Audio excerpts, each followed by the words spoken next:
Year-old postal worker, Chevelle Lassie, is suing her former landlord, 48-year-old computer administrator Kenneth Strickland, for the return of rent and a water bill. Kenneth says Chevelle lied on her rental application.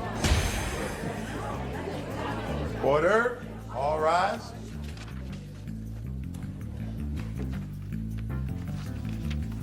Now, this is case number 502 on the calendar in the matter of Lassie versus Strickland. Parties have been sworn in. Judge, you may be seated. Sir, have a seat, please. Ms. Lassie, you were a tenant of the defendants for 2 years, according to your complaint, and you claimed that for 2 years you overpaid him in rent. Yes. And you want to be reimbursed for that overpayment. Yes. The defendant seems to say that you caused all the problems yourself, and he owes you nothing. So let's get some dates and facts. What kind of property was this? Was it a house or an apartment? No, it was a house. And when did you move into the house? November 7th, 1998. Did you have a lease? Yes. May I see the copy of the lease?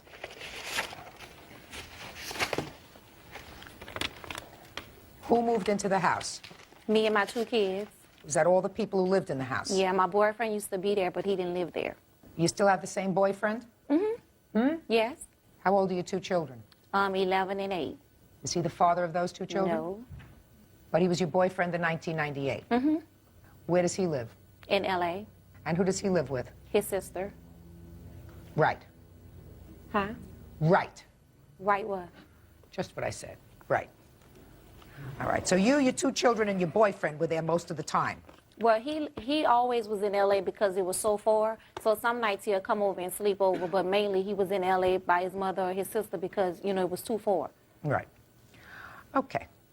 This is not your lease, madam. What Yes. you handed me here, at least the first page of it, unless there was another lease. That's the whole contract from Section 8. I'm not asking you for the contract from Section 8 Well, that's housing. the only lease that I have, because that's how I got the house through Section 8. And that's the only lease that I have. What was the entire rent that you were supposed to be paying pursuant to this lease agreement voucher program? It's on one of those pages that's right up in here, 219. It says the housing subsidy payment is $581, 81. and the tenant's monthly payment shall be $219. Now, did the landlord get this $581 himself, directly from the state? Yes, that's the contract. Did you get from that Section directly 8. from the state, $581? Yes. Okay. And she was supposed to give you, according to this, $219. Yes. Now, you moved in November 7th of 1998, and when did you vacate? I didn't vacate till January the 9th when he moved my stuff out illegally. Just a minute. January the 9th Yes. of 2001. On one. And what rent were you paying? For the whole, okay, I was paying $219 up until April 1999. Okay, so up until April of 1999, you were paying what you were supposed to pay. Yeah, $219. And then what happened? And then he said that the rent was going up, that I had to pay him the $620. When did he tell you that? That was in, I think it was March, because I have the first receipt that he handwritten right here for the $620. So you started to pay him $620 Yes.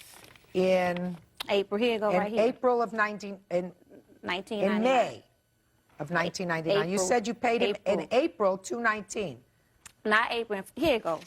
February the $219, here you go. And this the one April for 1999 for the $620. Okay. So in April of 1999, you started to pay him $620. Yeah. Okay. And did you pay him the $620 from April 1999? Yes. Until you, you didn't hear my question. Okay, I'm sorry. Did you pay him the $620 each month from April of 1999 until you vacated the house on January 9th of 2001? No, I paid it from April till October. After October is when a big dispute came about. In November was when he said, don't pay nothing the rest of the 2 months while you're there. See, if I get to tell what really happened, then you'll see why. Nothing got paid in November, nothing got paid December, nothing got paid January. I was supposed to move out January the 21st is when he went in my home on the 9th and removed all my property, put half in storage, left half there. I don't care about your property, madam. Okay, well, that's not what the I'm subject saying. of this That's what lawsuit. it- I'm only asking you about when you paid rent. Up So you until didn't- October. Did she pay in October? She paid all but $120 of the $620 that she was paying me. I gave him $500. Just a second. But she still was overpaying? I don't want to answer that question until I present my side of the case, ma'am. Okay. Well, at least according to you, Miss Lassie, you paid for approximately 18 months. An additional $401 a month. Yes. That comes to $7,218. Yes. Which exceeds the limit of this court. Do you understand that? Yeah. Limit of this court is $5,000. Okay, let me hear the story, Mr. Strickland. On 9/26/98, Chevelle Lasai, she filled out an application rental for that home that we were speaking of. And I thought the application looked good. It indicated that she had a job making $3,800 a month. It also indicated that she was had a voucher program. She had a car, a 1998 Mustang, and her Social Security number was on there. Do you have a copy of that application? Absolutely. Can I see it, please? Okay, I'll just sample it. Rental application.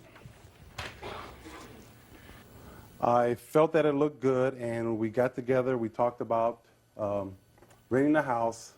We made an agreement, signed a rental agreement prior to the section or the housing agency, and that's this right here. May I see it, please? And I was under the impression that she could pay that amount since she, expressly signed that contract. About a month later, the situation broke down as I got the information from the housing agency that she couldn't pay $1,251 and that they would only allow $800 because she didn't have a job. She was on welfare. And so that struck me kind of odd. So I called her up, went over there, and I asked her, I said, well, they're not going to allow you to have the $1,251, and I thought that you had a job that could to pay over this voucher amount. And so I asked her why did she lie on the rental application. He says, don't worry, we're going to pay you. And I said, what do you mean we're going to pay you? And then at that time, her boyfriend came out and he says, Ken, we really like your house, man. Don't you worry about it. We're going to pay you, I said, well, I don't know about this because, I spent a lot of money getting this house prepared, and I also thought I had got someone in there that was truthful and honest, and that didn't turn out to be. By that time, I felt that this person was living there. Not only that, I noticed that she had 3 dogs, 2 out in the yard, 1 in the house, and they also had a bird, which was strictly prohibited by, the contracts that we signed. So why'd you evict her? Because it was a very tight spot for me. No, it isn't. No, it isn't, Mr. Strickland. No. Real cases, real people. Judge Judy. Chevelle Lasai says former landlord Kenneth Strickland overcharged her for rent. Kenneth says Chevelle lied about her qualifications for Section 8. Listen, were you working at air conditioning? Yes. On whatever date you filled out this application. Let's Yes. see, you filled out this application 9/26/98. 9/26/98. You were working there? Yes. And you were earning $3,800 a month? Yes, because I was working at Federal Express, too, during poor time. Just a second. You were earning $3,800 a month? Yes. Why were you also getting a housing subsidy? I've been getting housing since I was in New Orleans. And I transferred my housing here, and if you work, that's all they do is make your rent go up some or make it go back down. That's all they do. You mean if you're making almost $4,000 a month, you're going to get somebody else to pay your rent? You can be on Section 8 and make good money, just that your rent will be higher. If you're not working, it goes down. So then when I wasn't working, it went all the way down. Because once I moved to Palmdale, I wasn't working at air conditioning no more. I got me another job. Working for whom? It's a warehouse place. And how much were you earning there? I don't have the total figures in front of me. Well, give me an idea. Were you earning more or less than $3,800? I was making less. Did you tell him that you were going to change your jobs? Oh, he knew where I was working. Make $4,000 a month, and the boyfriend lives there, too. What kind of work does he do? No, my boyfriend was not living there. He was not living All right. there. Yeah, right. And your obligation was $200 a month? $219. $219 a month. That's a very good deal. Most people these days pay at least Well, a that's third. what Section 8 I said to you, approved it to be, $219. this is a wonderful America. You can just transfer your Section 8 wherever you go. Yes, because I have a voucher. I could transfer it anywhere I want. Yeah, isn't that wonderful? Listen, it doesn't relieve you. You know the score. You're a smart man, right? You sign an agreement with Section 8 housing? Sir. Yeah. And your agreement with Section 8 housing is clear. This is what you collect from us. This is what you collect from her. Her obligation is $219. What you're telling me now is you entered into a side agreement with her that she would pay you more than the $219 if she really wanted the place. Is that what you're telling me? But that's prohibited by Section 8, right? That is prohibited. It's prohibited by Section 8. All right, but she still didn't pay rent for 3 months. Any rent for 3 months. Because Section 8 took, this is what happened. He called me one morning in November, in 6:30 in the morning, and told me because Section 8 didn't pay him his $581 because he didn't do some work that was done in the house when they came to inspect it, that if I didn't pay the whole $1,200, that I had to get out. I told him I was not paying it. I'ma just move. Went to Section 8, told them what happened. That's when my worker let me know, no, you are not liable to pay what we do not pay him. But he had me under the impression that I was supposed to be paying him the whole amount that they didn't pay him, and it was a lie.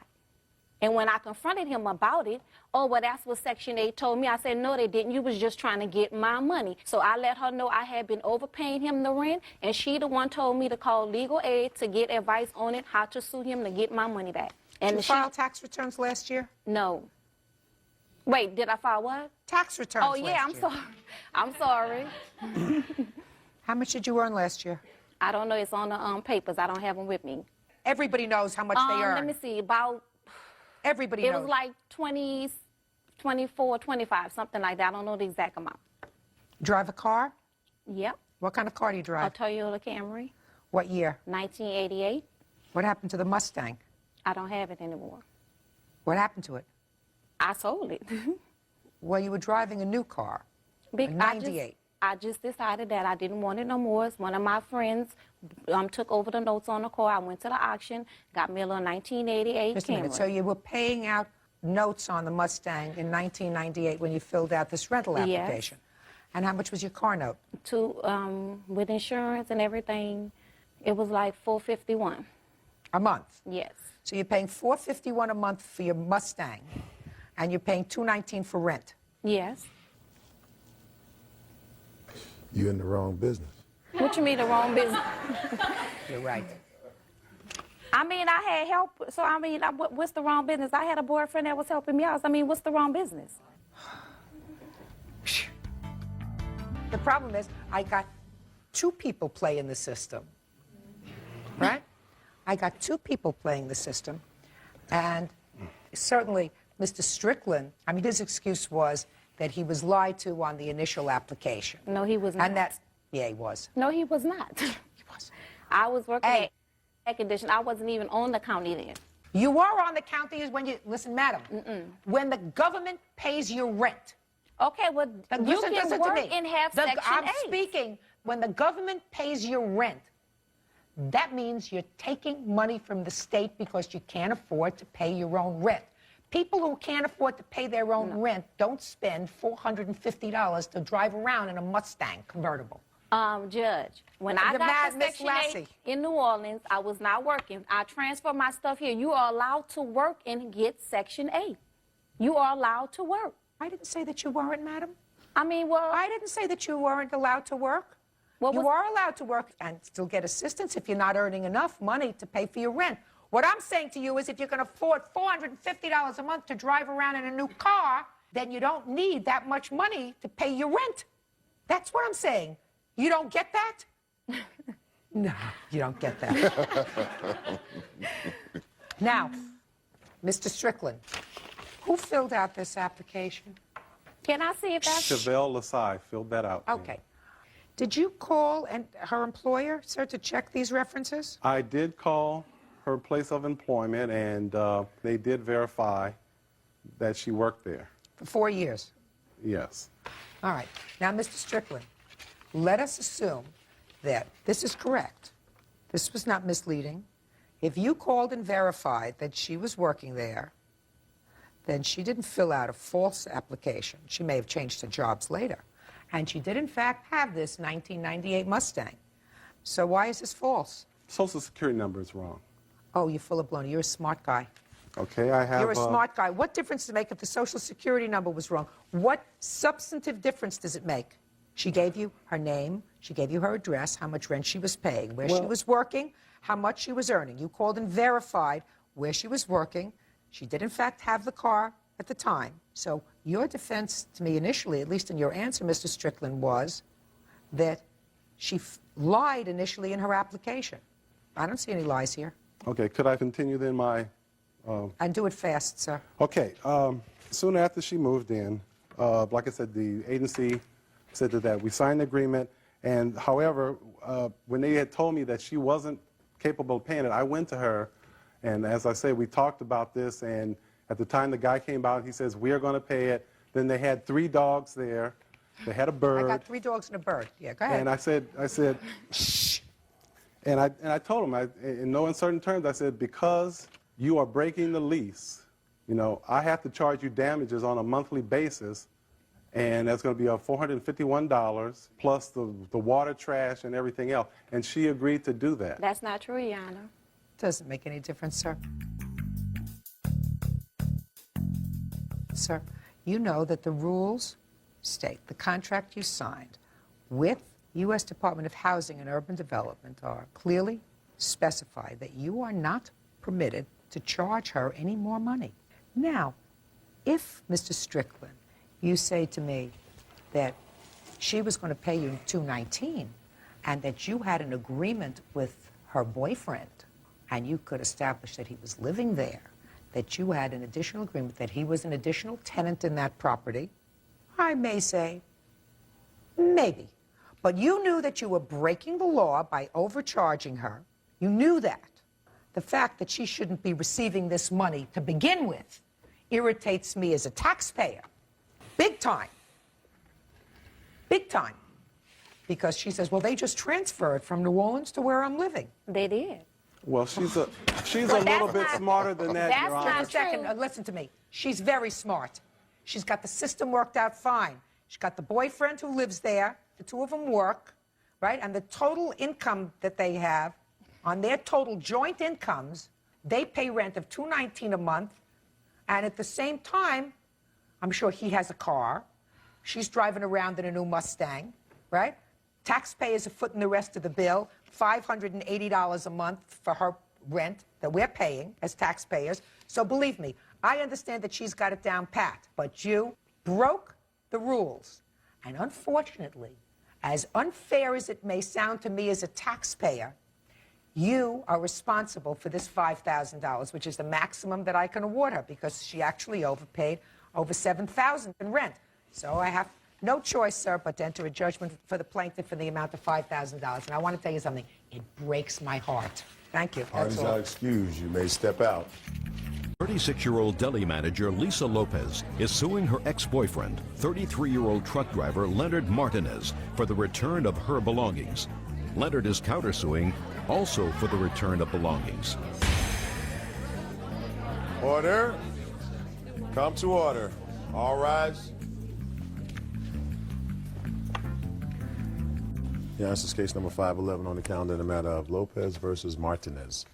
Parties have been sworn in, Judge. You may be seated. Folks, have seats. I hope this is a good one. You dated until about 2 years ago and remained friends over the last 2 years. Is that right? Right. According to your complaint, he has some stuff at his house that belongs to you. Right. According to his countersuit, you have some stuff that belongs to him. He also wants to be reimbursed, he says, for harassment, because you've been harassing him, and for lost wages. You'll explain that to me, sir. What stuff do you have at his house? I have like my microwave, my stereo, my mountain bike, my Coca-Cola porcelain doll, an official Coca-Cola shirt. So let's start with the big stuff. Microwave. Do you have a microwave? No, I don't. Did she have a microwave at your house? No, she didn't. I have a receipt. I bought a microwave at... She bought. We bought. No, we didn't. Shh, don't fight with each other. We didn't, Your Honor. I'm sorry. Leonard doesn't like to take any responsibility. Just don't editorialize. Give me a receipt for the microwave, and then I'll find out where it is. People buy things, they live together, they don't get married, they expect to come into court and somebody else to take care of it. When did you buy this? In the latter part of 1999 or 8. Get out of here. What are you giving me a receipt for that talks about something that was purchased 2 days ago? No, that's the receipt. That's price verification. It's not a price verification. Show me the receipt of the microwave you bought 2 years ago. I can't, Your Honor, because all the receipts are in his house. I can't Listen to me, Miss Lopez. You bought the microwave when the two of you were living together? We were Listen to living- me carefully. You bought it when you were living together, is that right? Off and on, yes. We were never living Oh, together. shh. I'm just stating the fact. Don't state anything till I look in your direction. You bought it when you were a couple together. Right, Then you were no longer a couple but remained friends. right, The microwave stayed in his house for 2 years, is that right? right. Why are you bothering me about it now? Because I'm paying for it. It's Good. mine. Pay for it. Pay for it. If you bought something in 1998, now it's the year 2001, right? Right, You cannot sleep on a claim. Do you understand? right. What else is in the house that belongs to you? My Coca-Cola collection.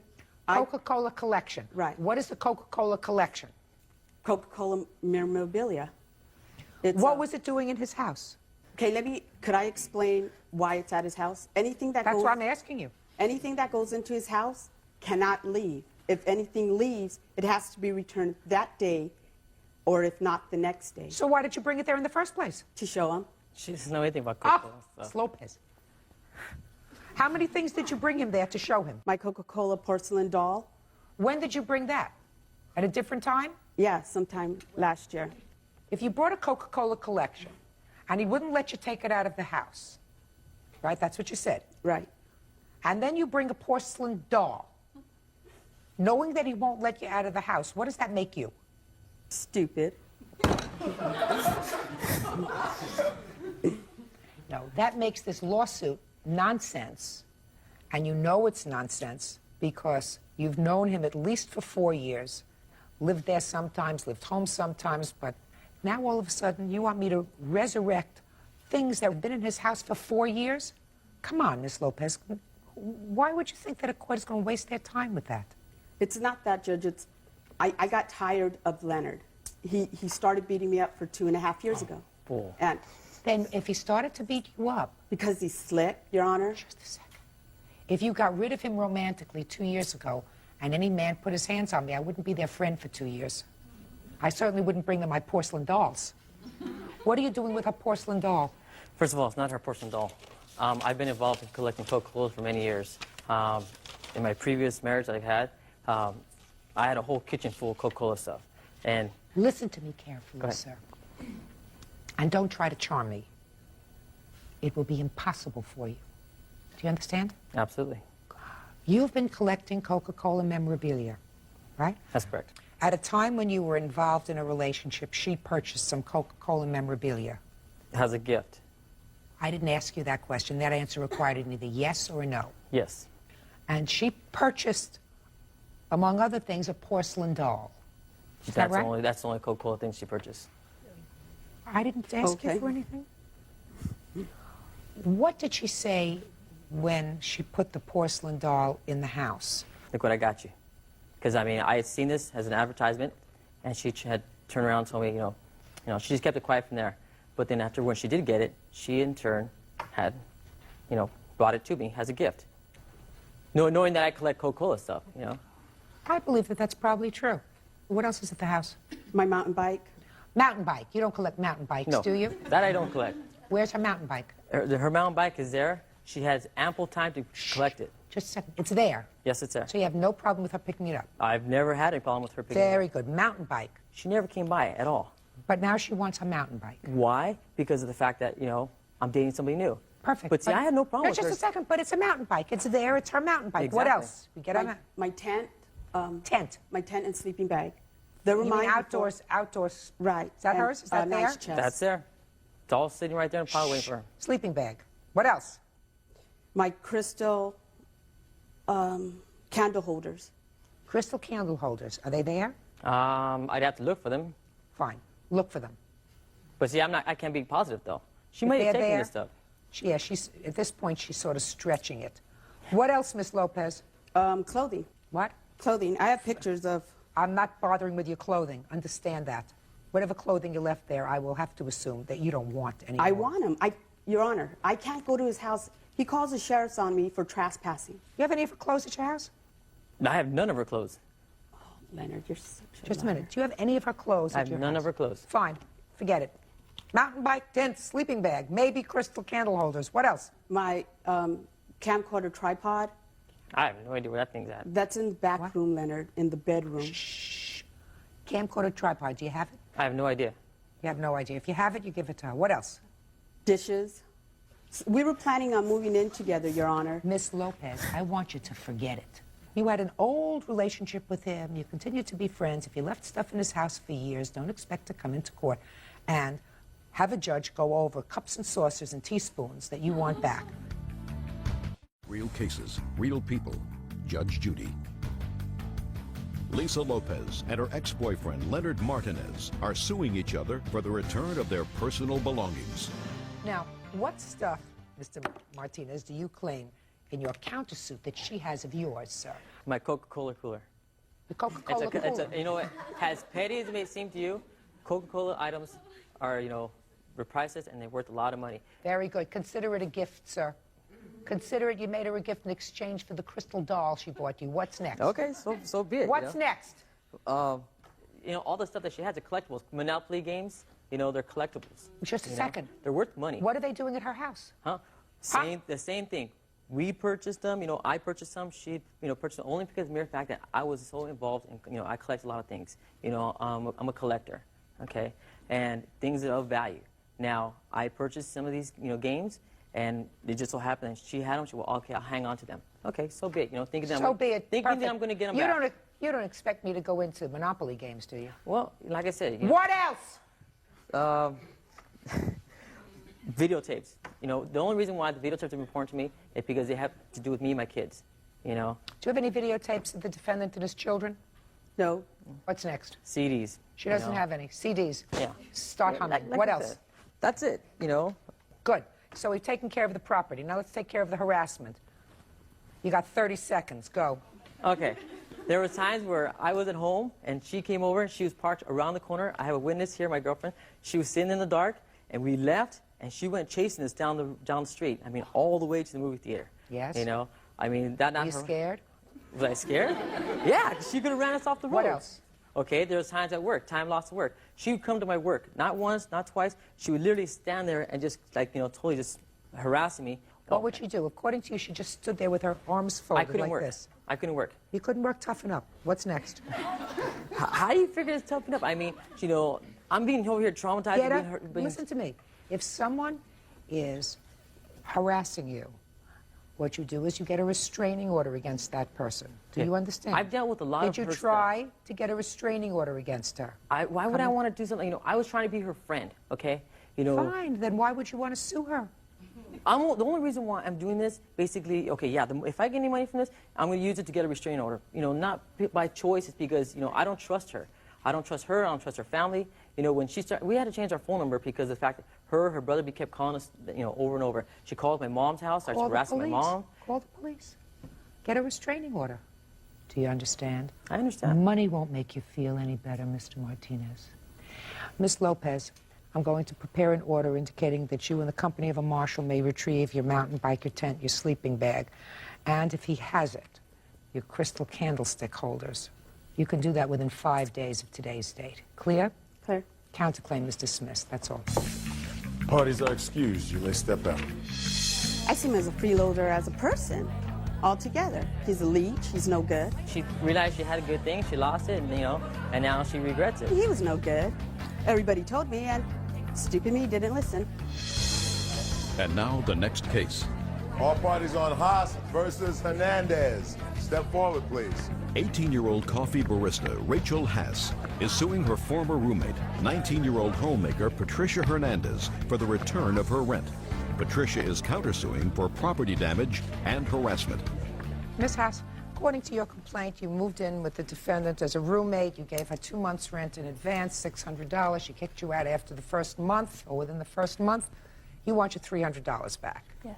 She's counterclaiming. She said you destroyed some property in the apartment, and she's counterclaiming for twice as much as your rent, right? Right. All right. Did you have an apartment or a house? It's a house. And you were renting a room? Mm-hmm. Okay. When did you move in? I moved in December 19th. And when did you move out? January 21st was the night that I got kicked out. That's a lie, Your Honor. What day did she leave? She left January 23rd. Is there any report, any police report, anything else that can show me the no. date? No. So it's either the 21st or the 23rd. Did you pay for the entire month of December? When I moved in December, I paid a whole month's rent at the middle of the month. Is that right? No. She moved in November. She lived there for 3 months. That's not correct, ma'am. Did you pay by check or cash? I paid cash. 2 months rent. You have a receipt? No, I don't. I gave it to her in cash because she wanted to get a money order. That doesn't And make put it all any together. difference whether you gave her it cash or whether you gave her a check. You get a receipt for rent. Who are you? I'm her father. Step up, please. Do you remember on what date your daughter moved out of your house? Yes, ma'am. It was near Christmas. I moved her out. And did you move her in someplace? Yes, ma'am. Where did you move her in? Into her house. How did you know it was near Christmas? Because we had given her a TV for Christmas, and I helped move that into her new place. You got a call from your daughter to Yes, come and ma'am. get her? Tell me about that. We attempted to remove her belongings from the home, but the defendant was at work and we couldn't get into the house, so we had to wait for, I think, a period of 24 hours before we were able to get back in and get her stuff moved. Why couldn't you get into the house? My daughter never was given a key to the house. Why is that? I had asked her for a key when I first moved in, and she said that it wasn't necessary because she still didn't have a job, and she was always going to be home. I got off work usually about 3, 4 in the afternoon, and so... Okay. Have a seat, sir. Tell me about your lockout. Well, I had when I got kicked out, it was 4 o'clock in the morning. I left and went back to my friend's house because he was there with me, and... Well, tell me about it. What happened? Oh, I came home that night about 4 o'clock in the morning. They locked me out of the house. I was standing outside of the house pounding on both doors, and I woke her up, crawling Yes. through the doggy door. And Okay, so now you're inside Yes. your room. How did you get kicked out? I didn't want to go outside to smoke a cigarette because they were already very mad at me for waking them up coming home so late. And I had smoked a cigarette in my room. After I smoked the cigarette, her boyfriend had came and knocked on the door and said, "I can smell the smoke." I said, "Okay, let's talk about it in the morning, please. You guys are angry at me for waking you up." She went next door and got her mom. Her mom came over, knocked on my door, and said, "Do we need help leaving?" She yelled at me and said a lot of things to me and then told me to leave. And you left. Yes. Does your mother live on the same property that you do? No, she lives next door. And Rachel did not say the whole story. She's leaving a lot out. Go ahead. I had rules about what time to be home because I had at the time, a 7-month-old baby.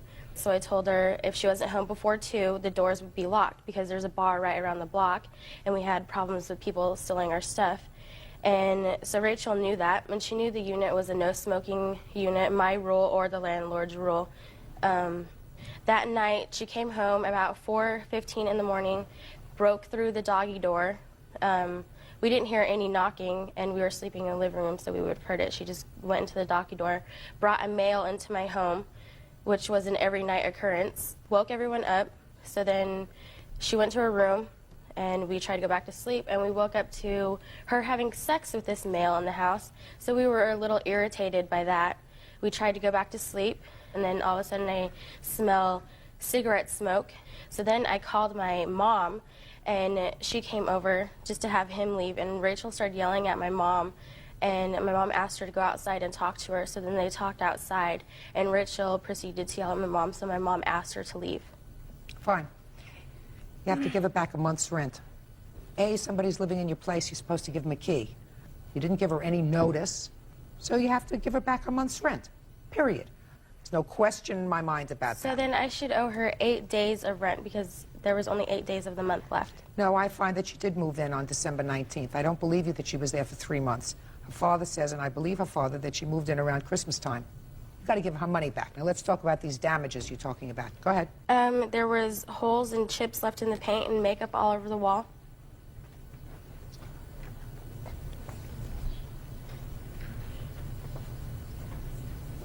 Well, she should have fixed that before she moved out, and And she didn't. because you threw her out.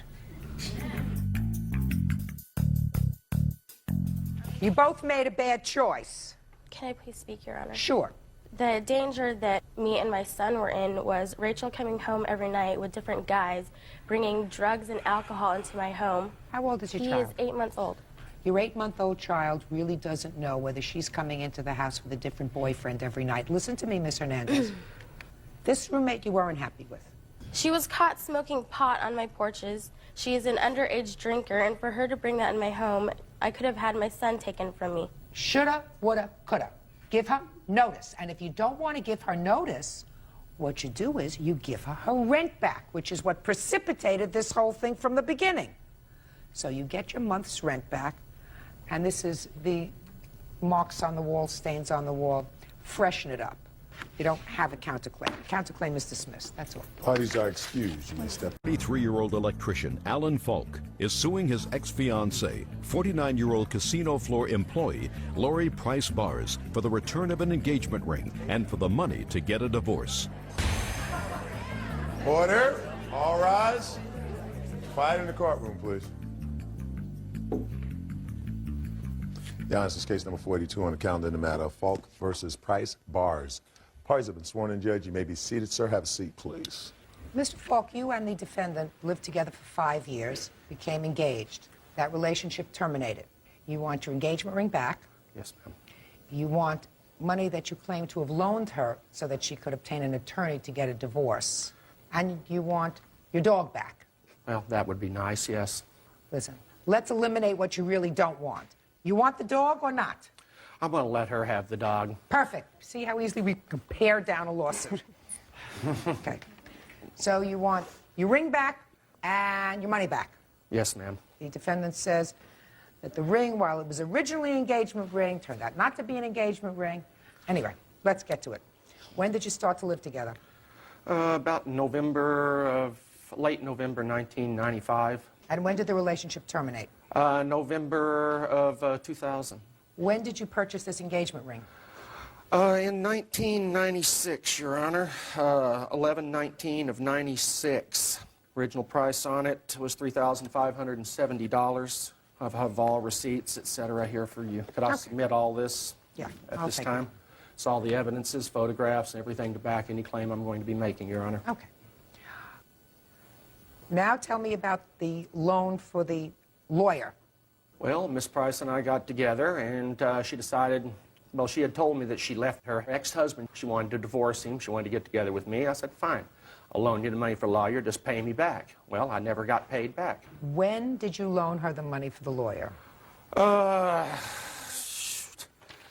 The receipt is in there. I believe it was in 1996 and 97. It would be right here. The original charge was made on 12/18 of 97. And you continued to live together, sir, for 3 years after that. Yes, ma'am. How much did you give her for the lawyer? The total amount ended up being $1,030, including finance charges, et cetera, et cetera. What was the amount without the finance charges, sir? $835, Your Honor. And for the time that you lived together, Mr. Falk, the 3 years that you lived together after that, how many times did you bring up this $835 that you We loaned fought her? about it a bunch of times. That's a lot. Tell me about that. Well, I just told her it wasn't fair. I'm paying all the bills here. She wouldn't contribute to anything for the house, for any of the bills, for anything that she was, was getting. She wouldn't contribute to anything. I says, look, you've got to pay your own way for this stuff. Your ex-husband should have paid for his own divorce. That was between you and him. Why did I have to pay for it? I agreed to loan you the money. So you fought over money. No, Mr. Falk, you're not following me, sir. You fought over money, but not in the 3 years, over specifically. Yes, we fought specifically over that. When was she times. supposed to pay you back this $835? She said she'd start paying me back every week out of her check, and I've yet to see anything for it. So, Mr. Falk, 3 years went by, is that right? Mm-hmm. Okay. Let me ask you this question. Your last name is now Bars? Yes, You're married? Yes, ma'am. Okay. Where's the engagement ring? Actually... Is not an answer. I want to know where the engagement ring is now. I do not know. It could be in storage. He packed my stuff when I moved out. I'm missing 2 rings. I'm assuming they're in the storage box, which I can't get to because our place is very small. All my clothes, everything is in storage. I don't believe you. Let me explain Okay. why. I don't believe you. Because if you are being sued for the return of a piece of property, then you go to the storage unit and you look for boxes. Now, I have moved several times. I put books in storage. I put pictures in storage. I put blankets in storage. I don't put jewelry in storage. However, if you believed that this ring was actually in storage and you wanted to give it back to him, No, I didn't. oh, that's a different story. Yes. That's a different story. Now, you explain why you don't believe you have to return it to him, because I don't believe that you don't know where it is in storage. Okay. All right, good. Okay, the ring, like he said, was purchased in November. I didn't know he got it. It was presented to me Christmas morning as a Christmas gift. We had decided to use that as an engagement ring. Subsequently, that was... What do you mean you had decided to use it as an engagement ring? What did the ring look like?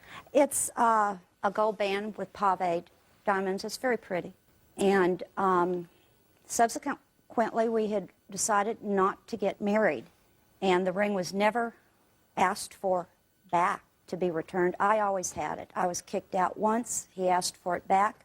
I gave it to him. He gave it back to me. At this point, I didn't consider it. It was just a pretty ring, not an engagement ring. You met someone else, according to what I've read from your answer. You met someone else at your job. Yes. And that's the reason that your relationship with Mr. Falk terminated. Mainly, yes. And you subsequently married. I assume this is your husband. Yes, it is. Then the right thing to do is to return this ring that he purchased and that you had originally determined was an engagement ring. That's the right thing to do. Okay, Your Honor, the reason that I was not going to, had a phone call in which my husband was a witness. He talked to him from Mr. Falk calling me, telling me if I would give him one of the dogs, he would drop the whole thing. If I would not give up one of the dogs, that this was just the beginning. That's word for word what he said, and my husband heard it. Did you give him back one of the dogs? No, they're both my dogs. Okay. No, not. So let us assume that he said that to you, either the ring or the dog. Now, if you could have established that to my satisfaction and you did, in fact, give him back the dog, well, then that was a quid pro quo. Yeah. He would have accepted it if I believed that. Right. But you didn't give him back the dog. No. So it's clear from what you just said to me that he considered this an engagement ring that he wanted back. Real cases, real people. Judge Judy. Alan Falk says ex-fiancée Lori Price Bars won't return the engagement ring. Alan also says he paid for Lori's divorce. Let me ask you this question. Over the 5 years that you were together, did Mr. Falk buy you other pieces of jewelry? Yes. Give me an example. A gold anklet Okay. and pair of earrings, Okay. and that was it. And What else? What else, Mr. Falk? tennis bracelets, a diamond necklace. There were 2 sets of earrings. No, there weren't. I don't know where else. I've got the receipts for all of it. Mr. Falk. I have receipts for all of it, ma'am. You see- Furthermore, may I interject one thing? She said she had no knowledge of the ring. I'd like to let it known right now, she picked out the ring at Zales Jewelers at Meadows Mall in Las Vegas, Nevada. She picked out the ring. No, I picked it out. I didn't know he bought it until I got it Christmas You morning. knew we bought it because I made an $800 down Mr. payment Falk, on it. Mr. Falk, don't speak to her, sir. I'm sorry. Ms. Bars, what he hasn't done is he hasn't asked for any of this other jewelry back. Did you give him the other jewelry back? No. Because those, he understands, were gifts. Right. But this ring that he purchased, that you acknowledge was at some point, may have been presented to you at Christmas time, but at that time, you decided to get married. That was the intention when he gave you the ring. Right. According to my logic, an engagement ring is given in contemplation of marriage. If the marriage does not take place, the eventuality of the contract is not realized, and the ring goes back to the person who gave it. Okay, even with him kicking me out several times and never asking for it back? But you came back. Well, he didn't But know you I was came- going to. But you came Yeah, back. okay, gotcha. Lovers have quarrels. That's what happens. And the right thing to do is to return the ring to him. So I'm going to ask you one more time. Do you have the ring? No, I'll go through storage.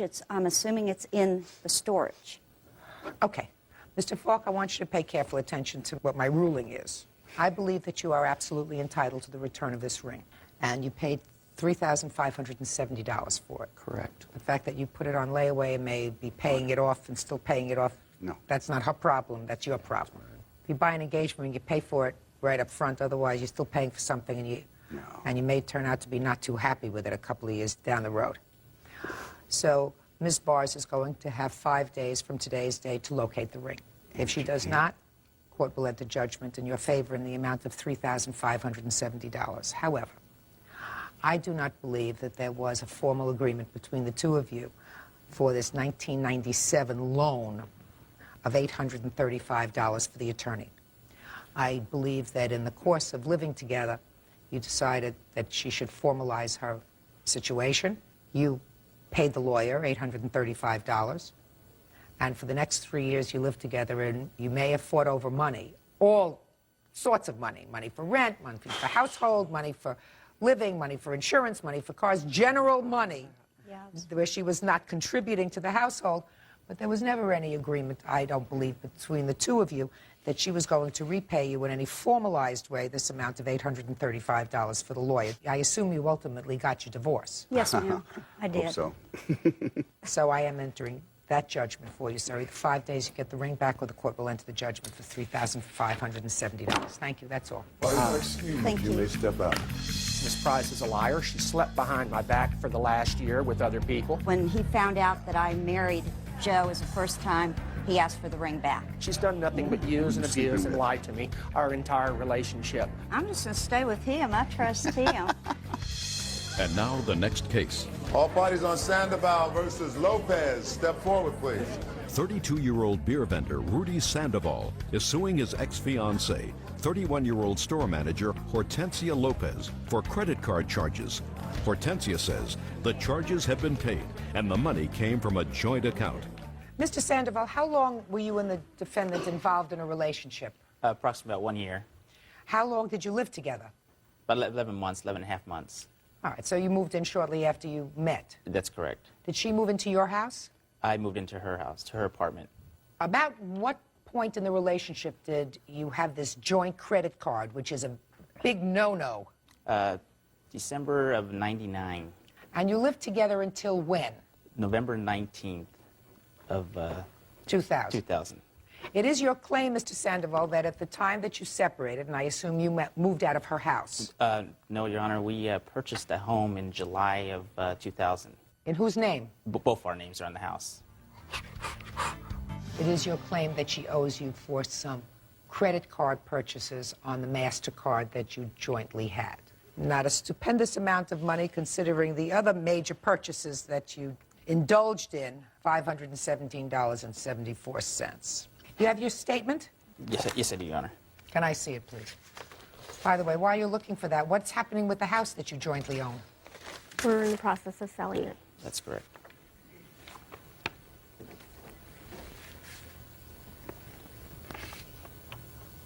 Your Honor, with the house issue, we own the house together. She did not pay a dime on the house. She basically left other bills, you know, gas bills, light bills that she did not pay on. We had a joint checking account together. She had an insurance payment withdrawal monthly out of that checking account. Well, she no longer contributed any money after October, and basically it's the same issue here with the credit card issue. Were you putting money into a joint account? Yes, we were. Yes. And out of that money, Mr. Sandoval, bills were being paid, I assume, by check. That is correct. Who was paying the bills?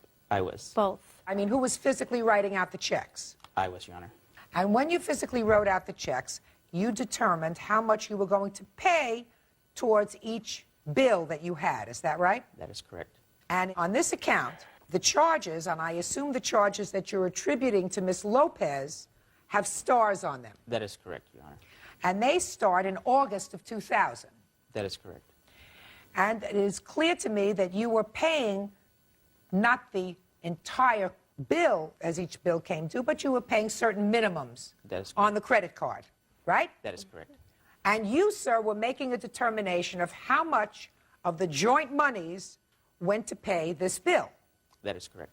Now, you don't expect me to go back to August of 2000 and say, well, you decided to pay the minimum payment, $77 or $85 or $100 on all these charges. So you allocated that money.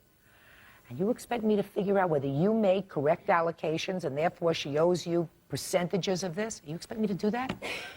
Don't get it. Okay. Up until what time were you both contributing money to the bank account? November. I have record of that. Let me see, please. Your Honor, so what you're saying... This is for the full year. I was putting my income into the account until November, the last time he took my credit cards Okay, just a and second. cell phone Second. from I me. just want to see the... Would you just ask her to show me? Don't give I'm me sorry. this whole thing.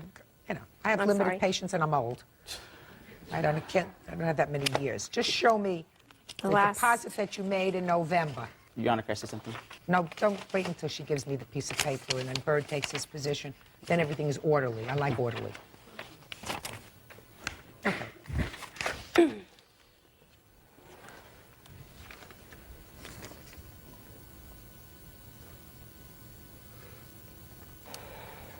Okay. So now you understand my position, sir. You have an ongoing balance here. That is correct. Right. It's a joint... It may be a joint account, but you made the determination as to how much was paid out of that joint account towards these bills. And you want her to reimburse you for all of these purchases. So what you're expecting a judge to do is to determine whether or not you made the proper allocation of your joint monies in paying this MasterCard. All right? How much were you putting in the account in, let's say, August, July and August? About $2,000, a little bit under $2,000 a month. $2,000 a month. And how much were you putting in the account, sir? Close to $4,000. So if you kind of put all that money there, if you split everything in half, I was contributing more than...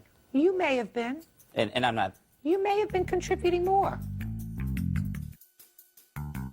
What I'm saying to you is there are rules of law that are applicable to people who are married. That is, if you are in a community property state, you have joint debts. Courts go through the papers. They say this is what you own as a couple, as a married couple. This is what the marital debt is.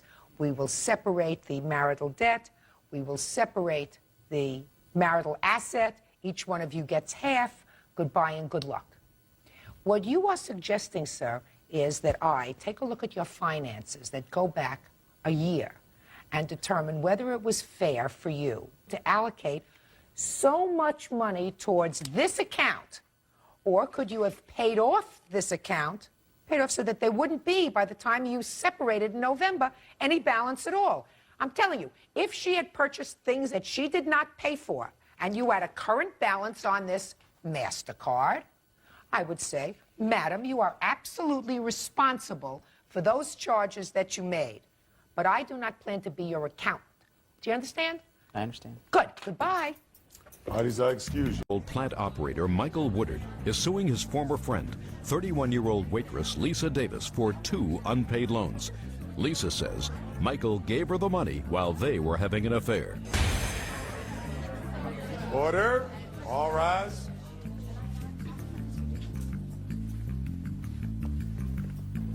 Your Honor, this is case number 531 on the calendar in the matter of Woodard versus Davis. Thank you. Parties have been sworn in. Judge, you may be seated. Folks, have seats, please. Mr. Woodard, according to your complaint, you and the defendant were friends, and you made her a series of loans. Friendship was over. You want your money, right? I wouldn't say the friendship was over, but Are you still friends? as far as I'm concerned, we're still friends. Well, do you still see each other? No. When did you become friends? I met the defendant about 2 years ago at a restaurant where I frequented. And you worked there? Yes, I do, ma'am. When did she first approach you for the first loan? Around July. Had you seen her outside of the restaurant where she worked? Up until that point? Yes. No. So she first asked you for money when she was just somebody who took care of your order and you would talk? Yes. Okay. What did she ask you for money for? Well, she asked me money originally for $500 to help catch up on some of her bills and car payment. Did you give her the money? Not at that time, no. When did you give her the money? First part of August. Tell me about how that happened, sir. She asked you for money. She's serving you with tuna fish on toast, and she says, "I need $500." Is that how? No, that was the case. We were in conversation prior to that about behind my bills. I need money to pay my car note. I need money to pay my insurance. And she asked me, and I was reluctant at first because I really didn't know her that well, and I just knew her from being a waitress. So a couple of days after that, she asked me again. I said, well, okay, here's the money, but I want you to write a promissory note, and I want you to give me a map to where you live, so when it comes time to collect on the money, I'll know where you live at. So? So I loaned her the money. Did she give you the note? Yes, she did. Did she give you a map? Yes, she did. Map? Well, let me see. That's not true, Your Honor. No.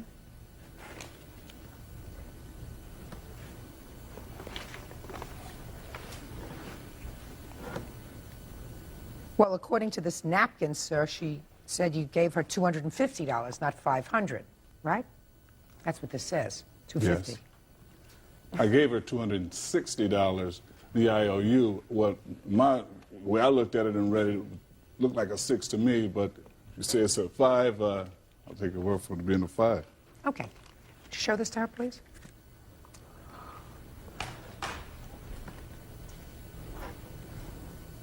Yeah. Remember that? Yes, ma'am, I do remember that particular napkin, but it was meant as a joke. Me and Mr. Woodard were seeing each other romantically, and when I found out he was married, that's when I terminated our relationship. I didn't ask you about that. I asked you about this. Yes, I do remember writing that.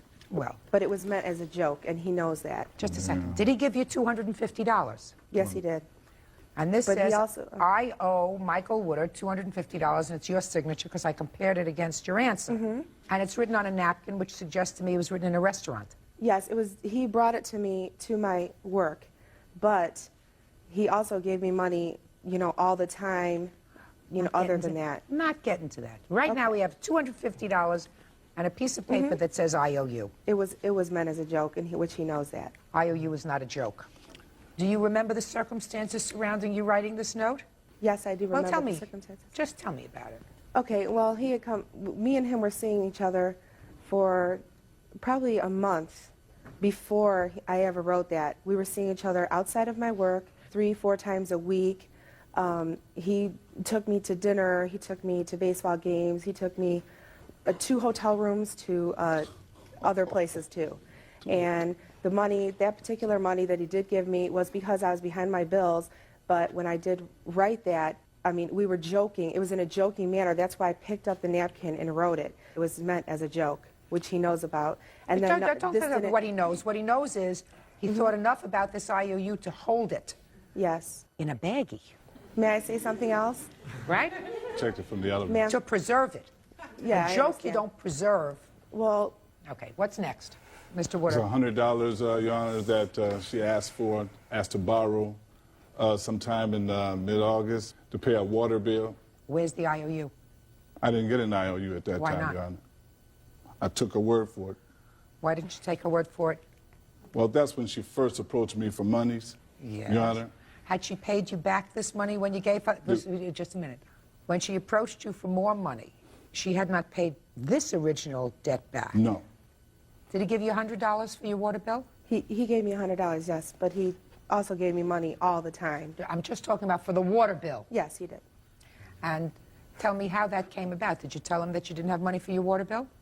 I didn't actually, I probably did tell him what the money was for, but he never said, well, this is a loan, here's $100, I want it back. He never said anything like that. He gave me money on a day-to-day basis.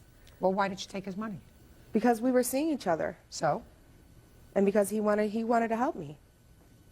He's met my children, he's had a relationship with my children. We were not just friends, we had an intimate relationship. But you started taking money from him right away. That's not smart. Well, he was trying to take things from me, I feel. Like what? Like things that he shouldn't have been wanting from me when he was a married man. Go ahead, Mr. Woodard. What else? Sometime in October, Your Honor. She was trying to seek better employment, and she needed a business-type suit, a business-type garb, in order to take this interview. So at that time, I agreed to loan her the money to get this business suit. Did you take her shopping? Take her shopping? Did you Yes. go shopping with Yes. her? Yes, And I did. She tried on a few things? Yes, she did. Did you tell her you liked one suit more than another? Yes, I did. Did you pick out a suit that you liked? I thought so, yes. Good. Pay for it. When did she tell you she didn't want to see you anymore, sir? I don't recall ever her saying that. Well, what made you stop seeing each other outside of work? I didn't stop seeing her because I never began seeing her. Well, you certainly went shopping with her, Mr. Woodard. Well, when I say, I understand that I went shopping with her, but when you say seeing, I saw her in order to do those favors for her. Did you meet her children? Yes, I did. Where did you meet her children? When I took them to go shopping, matter of fact. To go Was that on a different day that you took the children shopping than when you took her shopping? I didn't take the children shopping. I took her shopping to purchase this business-type suit. Did you ever see her children in her home? Yes, I did. How many times did you see her children in her home? Once, when she asked me to come over to sprinkle some cat litter down because her brother had changed the oil in her car. And how did she contact you? By cell phone. So she had your cell phone number? Yes, she had my cell phone number along with my pager number. Did you tell your wife that you were going over to put Yes, the I cat did. litter down? Oh. Yes, I did. Real cases, real people. Judge Judy. Michael Woodard says former friend Lisa Davis owes him for 2 unpaid loans. Lisa says they were having an affair and the money was a gift. Okay, go ahead. My wife was also a frequent customer in this restaurant, and she identified herself as being my wife. No, that's not true. On several occasions, Your Honor. This is over Your like Honor, a can I 2-year say period. something? I live approximately 25 to 30 miles away from him, so he was just going to drive over to give me cat litter for my driveway. And also his wife, after I did find out he was married and I called his wife, she told me she thought something might be going on because he was spending a lot of money and whatnot, and that he would not be taking me to court for anything once I got a letter from him. Miss Davis, listen to me. Did you ever confront him? He's told me no numerous times that he was not married. If he was married, I would have never, ever seen him outside of work in any time, ever. Sounds like you got more than a tuna fish sandwich, Mr. Woodard. But she owes you $250. She doesn't owe you money for the business suit because that wasn't a loan. That was taking her shopping. Your Honor. That was taking her shopping. Yes, Your Honor. The only reason you're getting you $250 is because you clearly memorialized that in a piece of paper. And you could have memorialized all of these other little loans that you made to her with the same kind of piece of paper. That's why you got this piece of paper, right? I got another piece of paper also. That says what? That says that, well, not that I purchased, but the receipt that I purchased. The dress, the suit? Yes, Then yes, where yes, are the Your Honor. receipts for the laundry and perfume? I never purchased Listen to lingerie me. and perfume. Oh, okay. Miss Davis? Yes, I'm sorry. I believe that you purchased a business suit for her. Yes, Your Honor. I don't believe it was a loan. It was a loan, Your Honor. I don't think so. I understand. $250 for your team, sir. Judgment for the plaintiff. That's all. As our excuse, you may step out. The plaintiff is a liar. He was a married man and lied to his wife and lied to me. On numerous occasions, I was in it along with my wife, so she had an understanding and knew that I was a married man. Matter of fact, she spoke with my wife on more than one occasion. And now the next case. All parties on Perkins versus Peabody. Step forward, please. 47-year-old nurse's assistant James Perkins is suing 29-year-old waitress Angela Peabody for damage to his car. James says while attempting to exit a parking lot, Angela backed into his vehicle and then took off. According to your complaint, the defendant hit your car and took off. Yes. And in addition, you claim that after you reported the matter to the police, your car was vandalized and you believe that the defendant is responsible. Yes. Tell me when this happened. December 27th. Where? Around in the Price Shop in Troy, New York. And I went in the parking lot when I seen her make a broken U-turn. Make a broken U-turn? Well, U-turn, like. I figured she made a complete turn, And when she was getting ready to leave, I pursued straight ahead. And then something told me, look on the side of me, and bang. And I said, and I had 6 children in the car. So she was making a U-turn. Yes. You weren't waiting for her to get out of the way. Yes, I did. Well, you didn't, because she backed up. And when she backed up to complete her U-turn, she hit your car. Yes. What did you do next? Then I stepped out the car because I figured maybe she was stopped and wanted to see the damages, what happened, and I just wanted to speak to her. And when I stepped out the car, she's gone. She took off. So I figured, well, she can't get too far because when you're going out in the parking lot, you got to stop because the traffic runs. So I said, I'm going to catch her. So I ran after her, and something said, just keep going straight. You'll find her because there's a lot of You stuff. found her. Yes. Get to the point. You found Question. I found her. Okay. And I called the police on my cellular phone because I wasn't going to go to her house. And when the cops came, then we went to her house and knocked on the door, and she let little dogs jump us. Well, anyway, we talked. Well, the police talked to her, and I went back to my van because I parked across the street from her. You have a police report? Yes, I do. Can I see it, please? And do you have any photographs of the car? Yes, I do.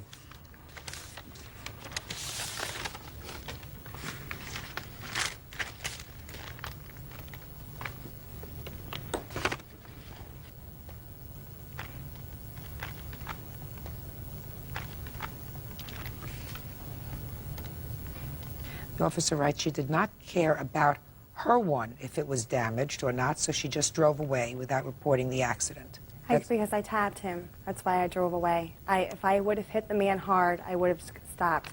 You tell me what happened. I was in Price Chopper. I ran in for a brief moment. I was parked in the fire lane.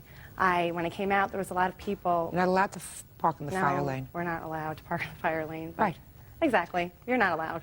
So I pulled up a little bit, and I went to go back up a little bit. I believe he came beside me. I don't know because I didn't see him. I backed up. I tapped somebody. I knew that I tapped somebody, and I didn't think there was any damage done, so I drove away. I drove right home. Even if you tap it with the back of your car, then you stop for a moment and you get out of the car. Or you stop just to check. Well, I just figured it was a tap, so I just drove away. Well, that's what you wrote here. If I bumped him hard, hit him hard, I definitely wouldn't have got out because when it's my fault, it's my fault. Well, this was your fault. He didn't go to all this difficulty because he felt like picking on you that day. No, but I know that I didn't knock his bumper off. I know for a fact. You don't know for a fact. You would have known for a fact, madam, if you had gotten out of the car and looked. You didn't do that. You're liable. Period. Did you report it to your insurance? My father probably did. It's under my dad's name, so. So the answer is you don't know. Question, Your Honor. What? When I went to my insurance company, they said that she didn't have insurance. Really? Yes. My dad takes care of all that, so I believe I have car insurance. Do you have a policy to show me today? No. Let me see the estimates on the car, please. What makes you think that she vandalized your car? Well, I felt that when my insurance called me and told me she didn't have no insurance on her car, I was upset. So I was going to go to her house, but someone said no because it was a broken door. So anyway. Broken? You never even knocked on my door. My door's never attacked you. You're Do me a favor. lying. Do me a favor. Yeah. Say nothing to him. Anyway, so I said, well, if she's going to drive this car around without insurance, I'm going to call the cops. Next week after that, car insurance cards taken out of my car, thrown out. Why take insurance cards out of the car than stealing stuff in a van? Don't make no sense. Broke a mirror, which somebody going to rob your car, they're going to rob your car, not break So a other mirror. than the fact that you think she had a reason to reason vandalize your car, well, the you don't reason have any because I proof. told... Oh, sorry. You don't have any proof that she actually did it. No, I don't. Okay. There are things here that have nothing to do with the bumper. Right. I just want to know what the cost of the bumper is. Can I speak and say why he's doing that? Yes. We have already been to small claims court in front of a mediator. He said he has a very good friend that does estimates for him. So he's just trying to get me for everything that's wrong with his van. I don't even know this man from anybody. I would never put my dogs on. I did nothing, anything. But I'm not.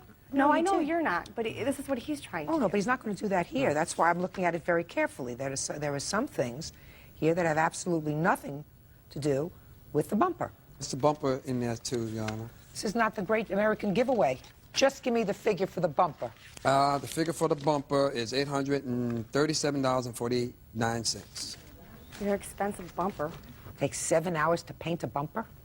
That's because his friend's doing it, and he pocketed the insurance money already. Yeah, absolutely. That's what he told me Absolutely in the small claims court. He Abso- pocketed $300. This is not my friend. This is a body shop. Just a second.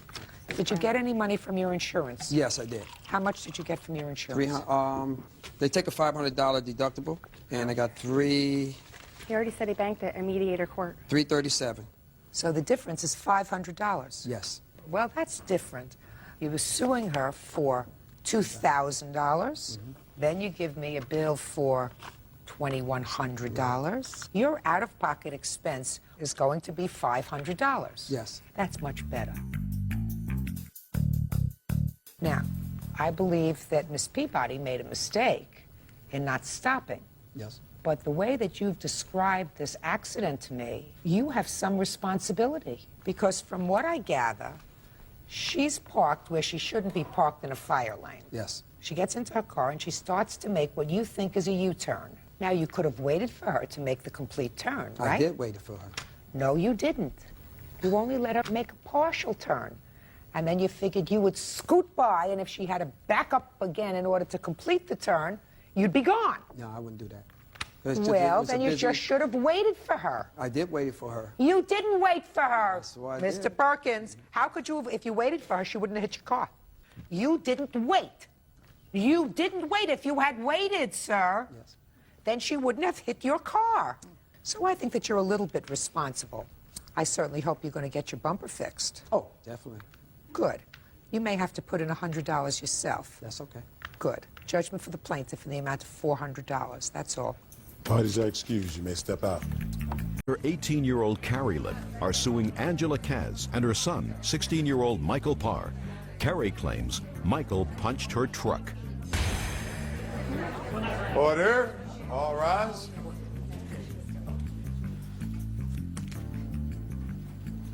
Now, this is case number 494 on the calendar in the matter of Lip versus Kaz Parr. Parties have been sworn in, Judge. You may be seated. Is your last name Lip? Yes. You weren't actually present during the course of this incident, but you are co-owner of this car? The owner. I am the You owner. are the owner? Yeah. But you know nothing else about the incident? Right. So why don't you have a seat, sir? Yeah. Ms. Lip, according to your complaint, you're driving along in your brand-new Ford Explorer. Correct. And the defendant's son came darting out of the street. You almost hit him. He punched the hood of your car. You want him to pay for the damage. Correct. Where did this happen? I was coming out of Galleria Drive. It's the entrance that leads out to the mall. Okay, and you are in traffic? Yeah, I was driving, and I was slowing down because the light, I believe, was turning red. And all of a sudden, I seen a car swerving in front of me, and I was wondering what was going on. And so I started to slow down, and it all happened really fast, and some door came flying open, and he was in front of my car. So I slammed on my brakes. I don't know how I did not hit him. And he looked at me, and he said, "You," and took his fist and slammed it in the hood of my truck. And then what did he do? Why? And then what did he do? Then he started walking, and I had my cell phone, so I called 911, and I continued to follow him. The cops found him, and he started running. He jumped over a fence, and I was with the one cop while the other one was chasing him, and they said that his mother was at the police station with a swollen eye, and then the police brought him back, and I had to identify him, and it was him. Now I'll hear you. Yes, I was, me and my mom have been we were in an argument at the time, and... In the car? In the car. Who was driving? My mom. And where were you sitting? I was sitting on the passenger seat. In the front? Yes. Go ahead. And we had gotten into an argument, and she had got real mad, and she grabbed a Frisbee and started to hit me in the head with it. And... As she was driving? Yes. And I don't know, it just happened so fast. I hit my mom, and before I knew it, things were going through my head. I just wanted to get away from the situation before it got worse. So I jumped out of the car, and I was trying to cross the road, and I seen her, and she just almost hit me, and I went, to try to brace myself on her hood, and that's when I kept going, and I could see her, behind me, following me, and that's later on the cops found me. Are you saying that you didn't say anything to her? She indicates that you cursed at her. I did not say anything. Yes, you did. Yes, you did. Did you see this incident happen, Miss Kath? Not once I took off. You mean after he hit you, you took off? Yeah, the light turned green. And you took off? Yes. And you knew that he had jumped out of the car? Yes. I was going to let him walk home. Well, you tell me why you don't think you're responsible for the damage to her car. I knew it was wrong for me getting out in traffic. I just didn't want the situation to get worse between me and my mom. Okay. Because it was, really high at that point. And, Probably a good idea. The light was red when I jumped out of the car. How do you know that? Because I seen it. Did you see it before or after you punched your mother in the eye? I saw it after I punched. I mean, everybody was at a complete stop. Your mother's hitting you with a Frisbee. Mm-hmm. You turn around and punch her in the eye, and you're watching to see whether the light is red or green? Is that what you're trying to tell me? No, but when I jumped out of the car, I noticed that all the cars were stopped, and it was red. Okay, and? And when I went behind the car, I had seen her coming, and I just tried to jump out of the way Why before didn't you she just hit go me. back onto the street? Were you crossing at the crosswalk? No, I was in the middle of the street. So if you're in the middle of the street, you don't have the right of way, right? Right. Are you responsible for the damage to her car? Oh, I was just trying to cross the road and, get out of the situation. She almost hit me. Whose fault was that? Whose fault was that? Mine. Yes. Can I see the damage to your car, please? This is the estimate. And do you have a photograph of the car? Yes, I do. Can I see it, please? I have two of them. I have never seen the damage to the car. I'm going to show them to you. Okay, thank you.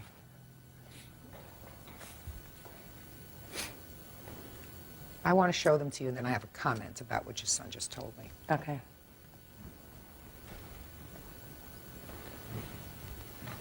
There are two photographs, Miss Lipp.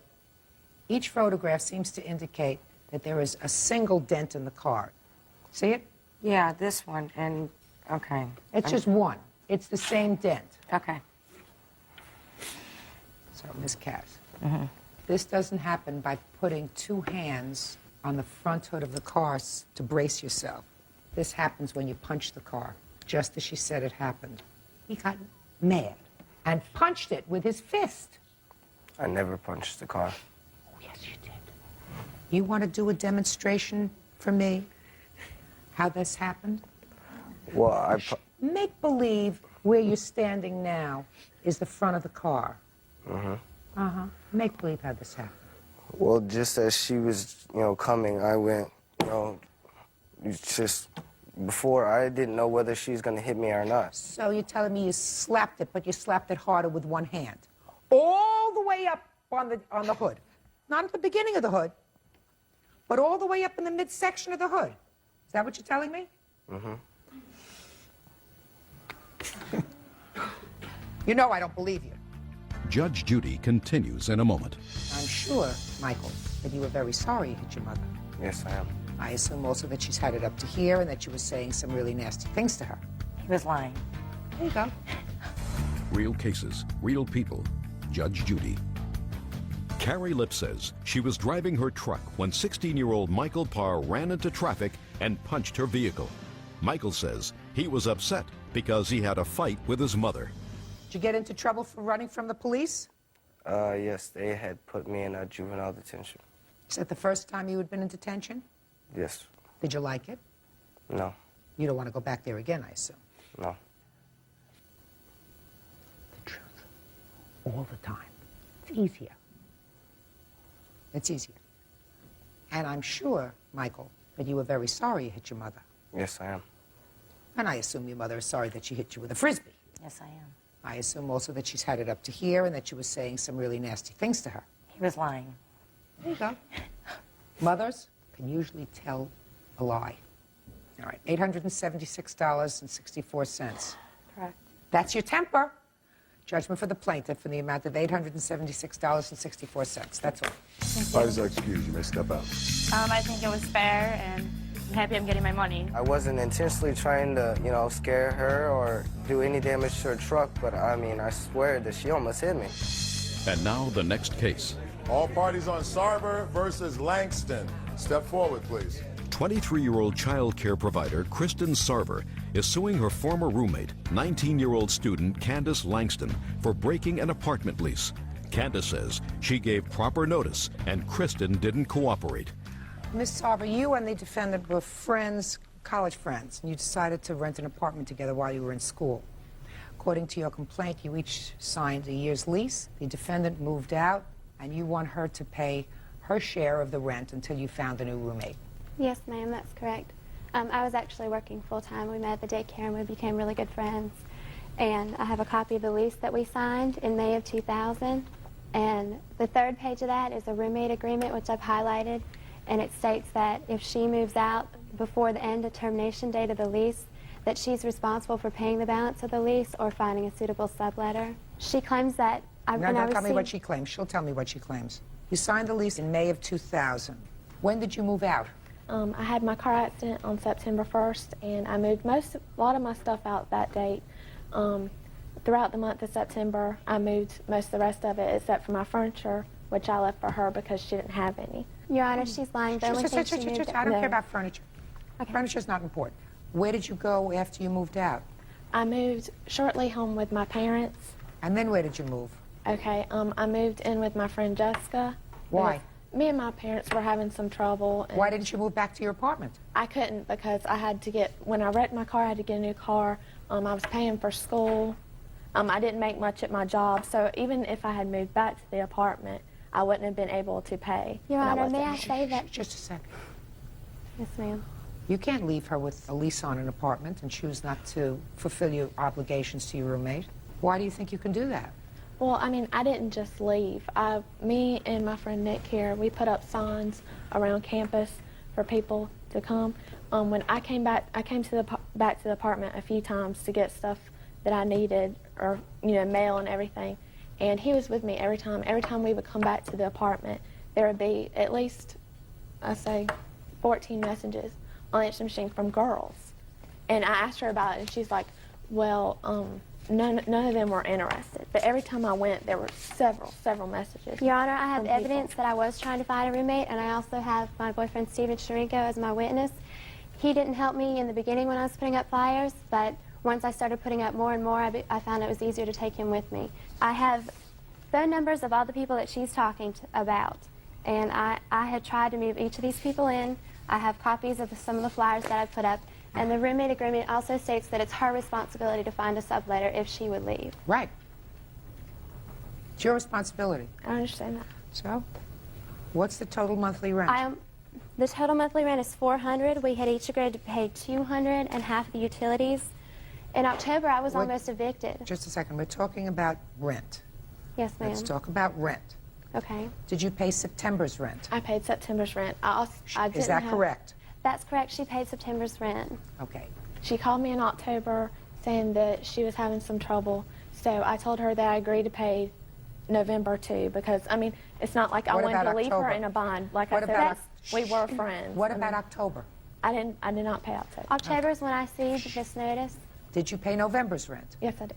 Is that right? Yes, she did, Your Honor. Okay. What about December? Well, by this time, she's still telling me that she hadn't found a roommate, and there are still messages. And so did you pay? No, I didn't. December. I didn't have the money to pay. Messages were all people who were interested in moving in. I can't hear everybody. I'm sorry. You found a roommate in January. January 15th, I had someone move in. And how much rent did they pay in January? They paid $100, which means she would still owe $100 for January. Can I show you this now? What is that for? This is the notice that I got on October 23rd, and the third page is another notice they sent me in the mail shortly after. When I received that notice, I called her and I read it to her, and I explained to her that it said I was going to get evicted. And she said she had simply forgotten and that she would pay. That's not true. Yes, she did. She said she was sorry. She must have forgotten. And when I called them just to make sure, and I'm so glad I did, because they were going to file eviction papers on noon the 30th. I called them just before that to make sure that she had definitely sent the money in, or really to make sure they had gotten there. They didn't receive anything. So you she want left me the other... all this responsibility. So you want her to pay the additional $25 in late fee? That's correct. Okay. Also in December, when I spoke with her on November 2nd, I pleaded with her to pay. I told her that she Rent is knew- your, listen to me. Right. You're going to get the rent. She was Okay. under an obligation to pay attention. You're not paying attention. She was under an obligation to find a roommate. She did not find a roommate, and there was no just reason why she moved out. You chose to go to your parents' house, and then you went to live with somebody else, and then did you go to live with your boyfriend? No, he's not Your my Honor, boyfriend. She's lying. Excuse me. He is. I don't want to hear that. Your Honor, she just said that she wasn't Did you living hear? with him. Don't you follow? I'm sorry. Listen to me. Okay. Did you ever move in with him any place else after you moved out of her apartment? Yes, The answer is yes, you did. So you moved in with your parents, then you moved in with friends, then for some time you lived with your boyfriend. You can't do that. You have to pay the rent. I'm finished with rent. She owes you $525 for the rent. Yes, What else do you want her to pay? Just tell me. In December, I was charged an insufficient fund fee of $28. For what? For the rent, and I have a copy of the check. It was for check 620, which was the check that was paid for Candace Langston's portion of the rent. For what? My bank charged me because I didn't have that money in there after she Forget had it. agreed to You send... should have figured that you didn't have enough money. Well, she had agreed to send the money. Listen to me. Yes, Mature ma'am. people do not write out a check unless they're sure that the money is in the bank. What's next? Power bills. Did she pay the power bills during the time she was there? When she moved out, she did not take all of her belongings. She took her toiletries and some of her clothing. She would come and go as she pleased. She had a key. She would come visit her friends in Clemson. She would get her mail. She would make phone calls. And the last time that she was at the apartment, she turned the heat up so high that when I got home the following Tuesday, it was downright hot in the apartment. I never touched Just the a heat. second. Yes, she did, because Hold I on. turned it off before I left. You following how this goes? You speak, I ask a question, she speaks, but you don't answer her, okay? Yes, ma'am. Did you have a key to the apartment? Yes, I did. I called John! her. Let me ask you anything That's else. fine. That requires a yes or a no. Yes, ma'am. You had a key to the apartment after you left in September. Mm-hmm. And according to you, you did in fact go back to the apartment, you say frequently with your boyfriend, frequently enough to listen to phone messages. Pay careful attention. To listen to phone messages. Is that right? No, I went back maybe 3 times. That's enough. Just to get stuff, and I took my friend Nick with me. You went into the apartment. But I tried to call her. You went into the apartment to get my with thing. your own key. If it wasn't your apartment, you would have no access to the apartment. I don't care whether you went in there 3 times or 30 times. You also had things in there, because according to what you just told me, you wanted to get some things out of there. Well, so you left things in the apartment, right? Mm-hmm. Yes, ma'am. You can't leave things in your apartment and not take care of the bills. I was originally not going to entertain your application for power bills, but it appears to me that she exercised certain dominion and control over that apartment Yes, ma'am, she during the did. time she wasn't living there on a full-time basis, but came and went, listened to phone messages, picked up the phone, right? No, ma'am. We did not Didn't pick we? up the phone. We listened to the messages. Oh, really? I listened to see if there were any We listened that to see were if there still were any there people for that me. called for the roommate, because we put up flyers too. Mm-hmm. Your Honor, may I say I never saw any flyers that they put up? And she I don't would care come whether to- they put up flyers or not. I've Yes, taken ma'am. care of that. She would come Just to a go to second. football Stand games. up here, just in case you think that you're in the right. I didn't get. I went. You cannot go to somebody else's house and put on their answering machine to listen to messages. Listen to me. When you move out of an apartment, you take all your stuff.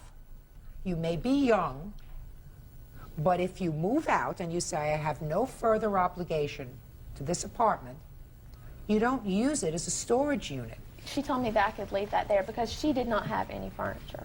I could have brought that furniture back to my parents' house. Could you? So why Your didn't Honor, you? I never talked to her So about why the didn't you? furniture. Because she didn't have anything. She don't have a Oh, couch, she please, didn't have a give me a TV, she break. didn't have nothing. Okay, Power 6806. She owes you $593.06 so far. What else? This is a supply fee for when I had to put up roommate flyers. At first, Forget it. Well, the roommate Forget it. responsibility that she signed I said it was her understand that. responsibility. I understand that. Forget it. What else? Court fees. How much are the court fees? $82.50. $675.56. Judgment for the plaintiff. That's all. Thank you, Your Honor. 2-year-old homemaker Deidre Green is suing her former friend, 23-year-old homemaker Pam Richmond, for throwing away her belongings. Pam says she abandoned them. Order. All rise.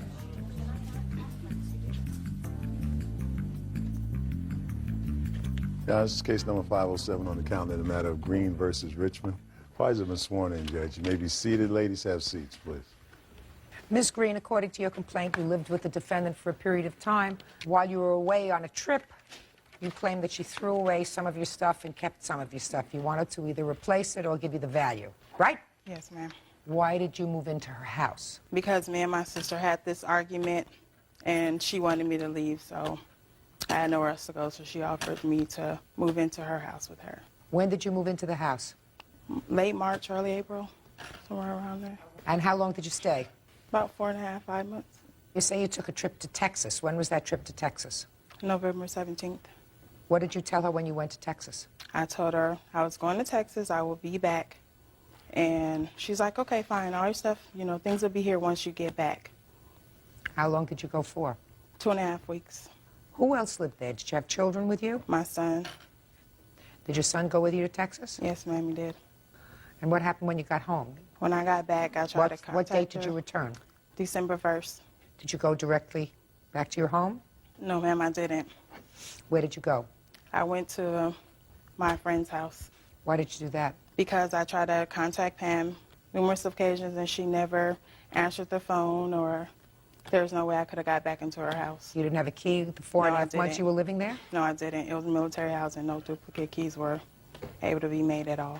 Well, when did you first make contact with her? You said first she didn't answer the phone, you couldn't get in touch with her. I couldn't get in touch with her. Yeah? I had her cousin, LaShonda, get in touch with her. Step up. Which is? Which one is LaShonda? What's your last name? Green. When did you get in touch with the defendant? Probably 2 days after she went back to San Diego, because I was still in Texas. I called Pamela. And what was the conversation that you had with her? Well, I called Pamela. I was like, did you want me to call you to see if you can return her stuff or not, or she was on press charges? And she was like, well, do what you want to do. Well, there had been no communication with regard to any stuff so far that I had heard. Well, her clothing, all her personal belongings, all of them are gone. She said that well, how do you know they they were? How did you know they were gone? She told me. When did she tell you? When I talked to her on the phone. I talked to her plenty of times. Who are you? I'm her mother. I'm Deidre's mother. Miss Green's mother. Yes. Plaintiff's mother. Yes. I called. Were you with your daughter in Texas? Yes, I was. Did you travel with her to Texas? Yes, I did. Where do you live?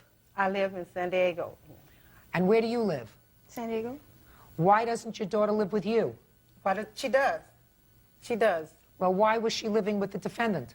She was living with the defendant because the defendant offered her a place to go at the time. Why wasn't she living with you? She wasn't living with me because at the time I wasn't living here. So she could not stay with me. Not yet. All right. What items do you claim you left behind? I only took a week's worth of clothes with me and only one pair of shoes for me and my child. Therefore, all other pairs of shoes, my VCRs, pictures, legal documents that I cannot get back, such as my high school diploma, is gone. All the clothes, everything I practically owned is gone. Okay. Those papers, documents, et cetera, that you would have to replace, put those aside for the moment. Other than the VCR, what appliances or furniture did you leave there? My VCRs and my bedroom set. And a bedroom set? Mm-hmm. Is that what you moved in with? Yeah, besides my clothes and everything, yes. All right. Do you have her VCR? Nope. Did you have her uncross your hands. Did you have her VCR? Yep. Try yes, not Yes, yeah. ma'am. You're not in a ball game. Mm-hmm. Where's her VCR? In the trash. Why did you throw it in the trash? Because she left me with a phone bill, 2 phone bills that she did not pay. She had plenty of opportunity because I did not throw her stuff out until December 28th before I got ready to go on vacation to Texas. Did you try to contact her with regard to the phone bills? I don't know how to get in contact with her. Her mother called me 3 times. When her mother called you 3 times, did you tell her about the phone bill? Yes, I did. Did you tell her how much the phone bill was? She already knew how much it was. Did you tell her how much it was? No. How much was the phone bill? Both totaling is $175. And those were her calls? Yes. Can I see those, please? Now, what about her bedroom set? It's gone too. What did you do with it? I gave it to Goodwill. Did you get a receipt? Nope. Didn't want it.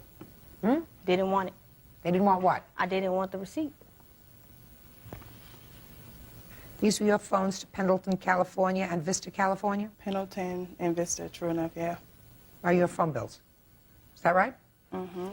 But when I left a message on her phone about a phone bill that I got. I said, well, when I get the money, I will give you, the amount for your phone bill. She never got back to me about the phone bill at all. Did you leave her a telephone number where you could be reached? You were staying at a friend's on her house. answer machine, yes. You did? Mm-hmm. And she also has caller ID where it comes up on her answer machine. That's how she didn't answer my calls. All right. What about her clothes? It was barely anything there. What was there? She had maybe a couple old outfits that she didn't wear, and her bedroom set, her VCRs. Your Honor, can I say something? I cleaned the room up, and I know what was in the room. I was also there. Okay, let me hear. I hate to disrespect, the court and everything, but I'm going to tell you the truth, what was in that room. She had molded bread and paper. I cleaned it out, and she had a couple of rags she had left. There wasn't no VCR in that room. The bedroom set was there, and she did give it to Goodwill. I cleaned the room out when I come from Texas on December 15th. I cleaned the room out on the 20th. Well, she left there November 17th. But the stuff was still in the room when I got to San Diego. That means the defendant is some lousy housekeeper. Well, she had a lock on the door. My brother-in-law had to kick the door in to get in the room. The room was locked. When you got there, the room was locked? The room was locked. Yes.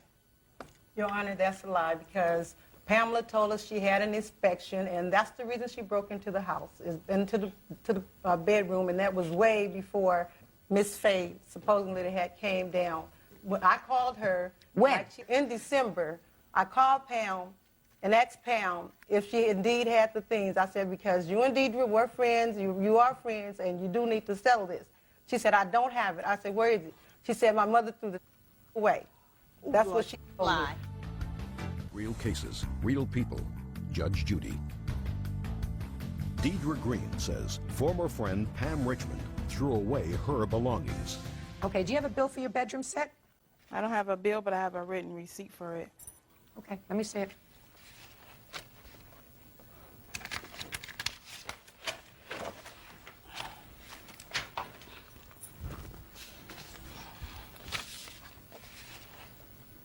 When did you purchase it?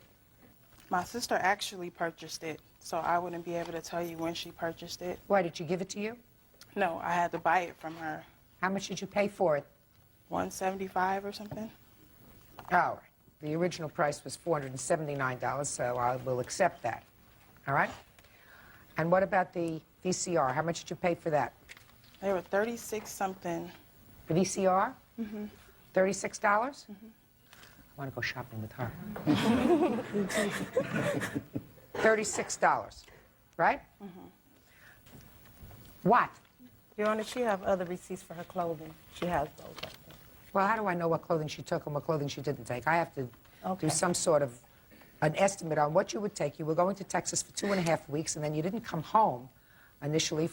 You didn't come home at all, but then you went directly to a friend's house, and you stayed at a friend's house, so you must have had enough clothing to last you. I can't believe that you only took one pair of shoes for your child if you were going away for 2.5 weeks. Well, because we weren't supposed to be leaving we weren't supposed to be gone that long, but it took a little longer than we expected. We was only supposed to be gone for 3 days. That's why. Did you call her, by the way, and tell her you were going to be gone longer? She knew. Don't tell me what she knew. I called her husband. I talked to her husband. Yes, I did. What did you tell him when you spoke to him? I said, I'm not going to be able to leave until December 1st, around that time, because I didn't have the money to leave.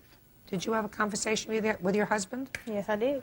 Did he tell you she wasn't going to be home until December 1st? No, all he told me is that she called saying that I said a lot of stuff about her and my cousin being, and I haven't talked to nobody in Texas to say any of it. What did you do with her diplomas, all the other papers that she had in the house? What did you do with all that stuff? When we cleaned it, I did not see a diploma. You cleaned out the papers? I just put everything in a bag. And it was Who asked you to do that? Well, I helped my daughter. She asked me, would I help her clean out her room? And I told her yes. At the time when we bagged this stuff up, her mother called on the 20th. When I was cleaning out that room, she said we was on the way to get the stuff. I said, fine. We sit all the stuff in her dining room. And it sit there till the 28th of December. You mean you had a conversation with her mother? And Yes, she said I did. She was coming over yes, to pick I up did. the stuff? Yes, I did. Yes? With Your my Honor, phone she's bill telling her tale. I called her and I asked her about it. She told me it was gone. And I said, what do you mean it's gone? She said, it's gone. And I said, okay, well, why would Pam throw her stuff away? She said, over a phone bill. I said, what is the phone bill? She said, call Pam and ask Pam when Pam get home. I don't Your know. Honor, that's a lie. I didn't even know anything about a phone bill. Okay. Yes, she did. All right. Listen, you have no right to get rid of all of her stuff without giving her what I believe to be proper notice. Grandma just came, We didn't go throw through in the stuff. stuff, We just put it in the bag. put it in 'cause bags, was stinking in the room. and got rid of it. It's practically impossible to put a value on all of this stuff. But you say that you spent $175 on the bedroom set, $36 for the VCR, and I am going to give you $500 towards the clothing that you say that you left behind in the house. I don't know how you're going to replace your diploma, except that you call up the school where you got a diploma, say, I lost my diploma and I need it, right? There's a lot more to this story that I don't know. But you can't dispose of somebody else's property. Do you understand that? Even if it's in my house? Even if it's in your house. She was an invite. No. Now I'm speaking. Whatever. She was an invitee into your home. You invited her into your home. She was there for 4.5 months. So she lived there with your permission. You have an obligation to give her notice, not some communication to her mother and her second cousin and her sister. You have an obligation to send her written notice. I'm speaking. You can't just willy-nilly decide to bag her stuff and get rid of it. So judgment is for the plaintiff in the amount of $711. That's all. Parties are excused. You may step out. She don't like how close we are. She got excluded. That's all it is. It's jealousy. My daughter had 16 people staying in there because they was on the street. No. And when she had in the room, she didn't have no clothes. If she wanted, she can have it. Evidently, her and her family needed it more than me and my son did, so there you have it. And now the next case. All parties on Smith versus Olden. Step forward, please. 21-year-old student Robin Smith says ex-fiancé, 20-year-old retail manager Jonathan Olden deposited bad checks into her account. Robin says she was left with a $4,000 debt. Ms. Smith, according to what I've read, you and the defendant were dating. Correct. And then you were dumb enough to put his name on your joint checking account. Yes, Your Honor. Didn't read my last book, did you? No, Your Honor. Get a copy. Yes, Your Honor. Good.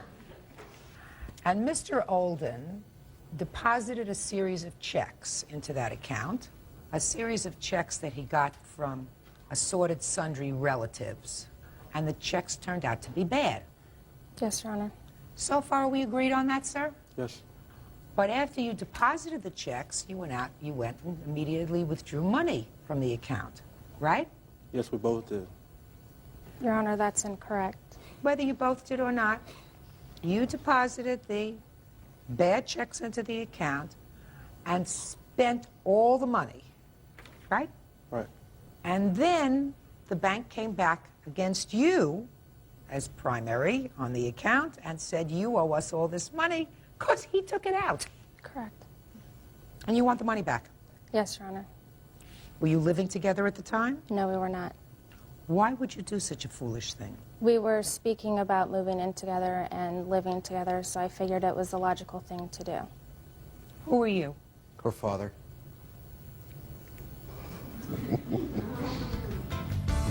He promised to pay you back the money. Correct. I have a letter from him to my father saying... Can I see it, please? You sure can.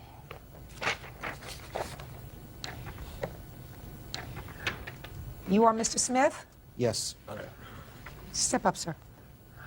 Mr. Smith, I assume, reading between the lines, that you made good the money to the bank. Not completely, Your Honor. Who did? Robbins made half of the payment back to the bank now. And you paid the other half? Not yet. Well, how much did you pay? Because what I read is that he promised to pay you back. It's correct. He didn't pay me anything.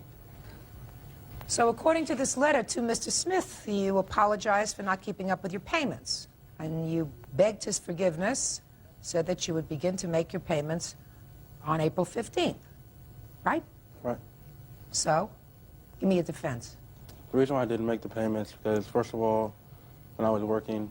It wasn't just myself using the money out of the account. She used money out of the account also, not just myself. When did you decide that? I mean, it wasn't to decide. That's what Well, I'm happened. asking you, when did you decide that? Before or after you agreed to make the payments? Before. So then what did you agree to make the payments for? For what I felt responsible for. I don't feel responsible for all the money.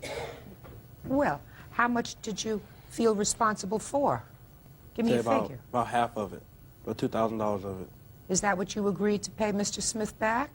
No, How much did you agree to pay him back? all of it. So when I said to you, when did you decide on this recent defense that she spent half the money, that was recent that you came up with that defense, right? Right. So give me a better defense. There's no better defense because we both spent the money. I feel like I'm responsible for it because the checks came from the money and the checks came from my family. Let me ask you this question, sir. It's not a very difficult case, but I just want you to see the absurdity of your defense. What did she buy? She bought clothes. Clothes? Just as well as I did. I bought clothes too. Just a minute. She bought clothes. Right? Did she buy clothes because you said we've got some extra money in the bank, we can go buy clothes? Yeah. Right. You think she would have bought those clothes anyway? If there was no money? Yeah. No. Of course not. So she would not have put herself into debt to buy those clothes, right? Of course not. You said we got some extra money, let's go shopping, right? Right. What was the total amount of money that he deposited in the account that he withdrew? $4,586. And how many payments did he make to your father? He made 2 payments in cash to me at my place of employment at the bank of $200 each on November and December 1st. So $41.86 is what the balance is that right? Correct. Why didn't you make the payments in April? Anything, $25, $50, $100. Because my engine on my car went, I had no money. I was working, all money was going straight to that. To your car? Yeah. To get it was like $2,500 to get my car fixed. Who do you live with? I live with my parents. You live with your parents, so you have no expenses, and you have a car.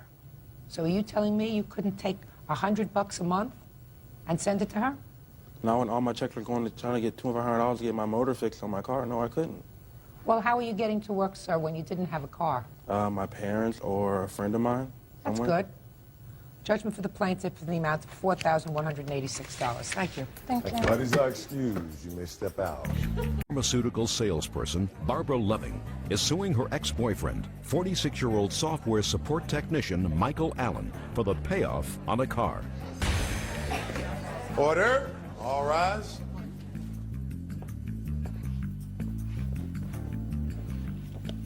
Yeah, this is case number 490 on the calendar in the matter of Loving versus Allen. Parties have been sworn in, Judge. You may be seated.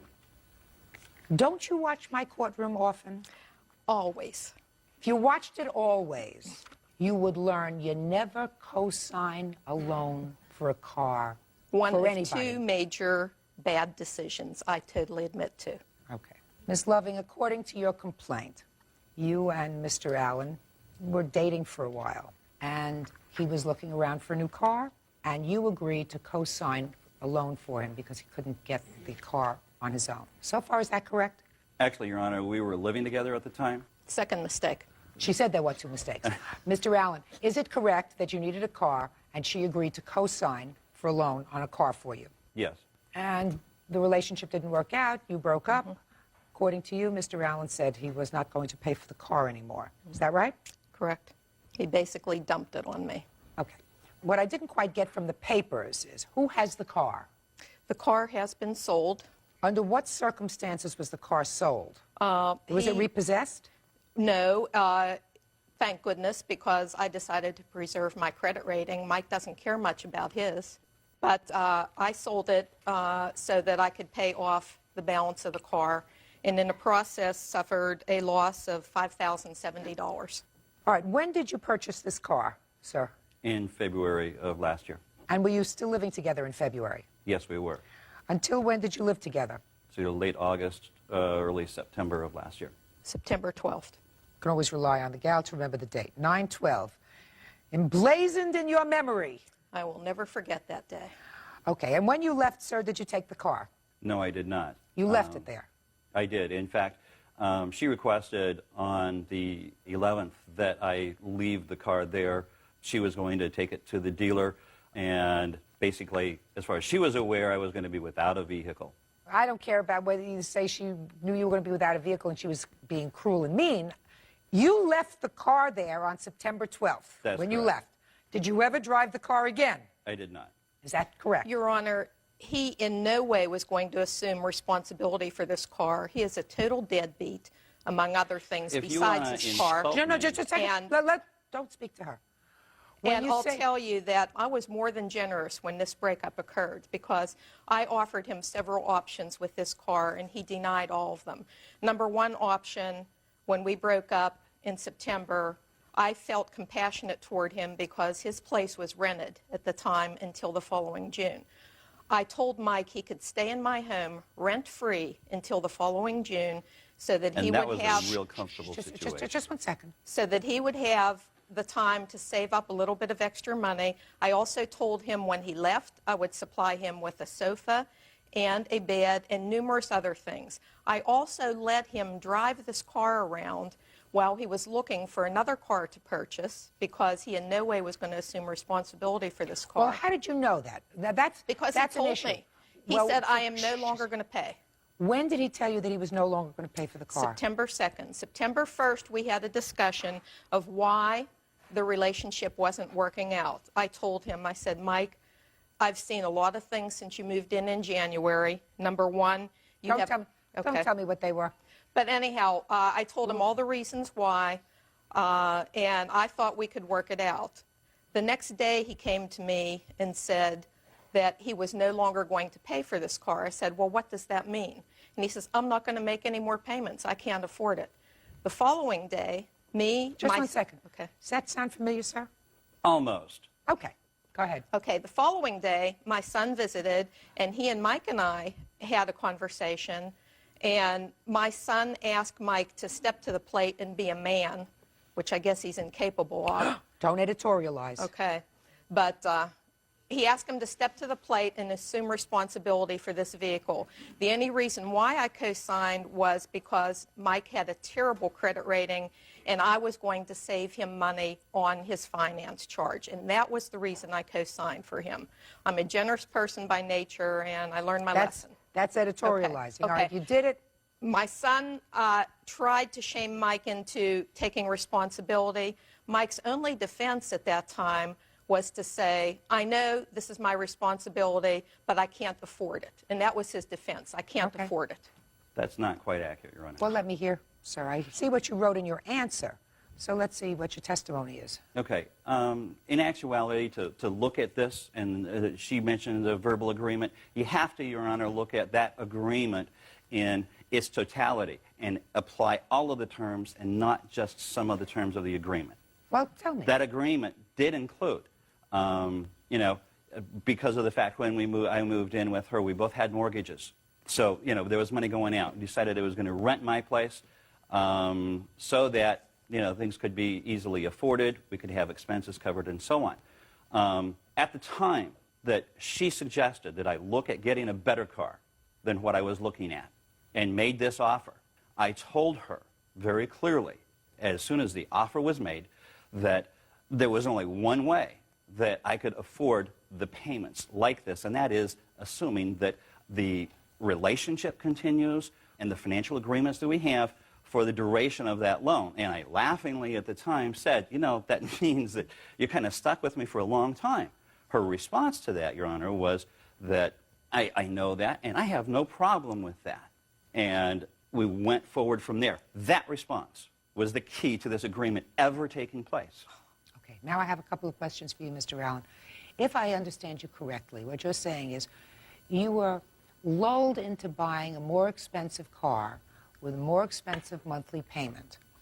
And the condition of that was that you would be a couple together because the only way that you could afford this more expensive car is if you were living in the kind of relationship you were living in now and sharing expenses. Is that right? That's correct. Okay. But then, according to Miss Loving offered you a proposition. And the proposition was that she would pay off the car, put it on her credit card, and you would have a minimal monthly payment to make to her, not to the finance company, because that would ruin her credit in case there was a problem, until the car was paid off. Did you, in fact, make that offer? Yes, I did. Okay, and what was Mr. Allen's response? He said absolutely not. Okay. Now, that's what I have a problem with, Mr. Allen. Real cases, real people. Judge Judy. Barbara Loving says ex-boyfriend Michael Allen owes for the payoff on a car. Michael says she breached the contract by breaking up with him. Tell me, did she offer to put the entire car note on her credit card? No, she did not. You just told me that you did. No, there was a misunderstanding. I wanted to sell the car. The loss on the car was $5,000. I was going to put the $5,000 on a credit card and have him be responsible for paying. Oh, that I can understand them not wanting to do. Okay. Okay. I mean, that I can understand. I thought if you put the whole thing on your credit card, then if he was paying $200 a month, driving the car.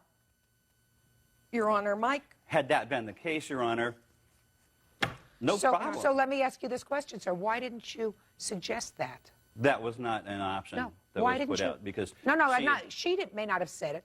Why didn't you say it to her? Say, look, I don't have the cash right now. I can't afford a $400 a month note.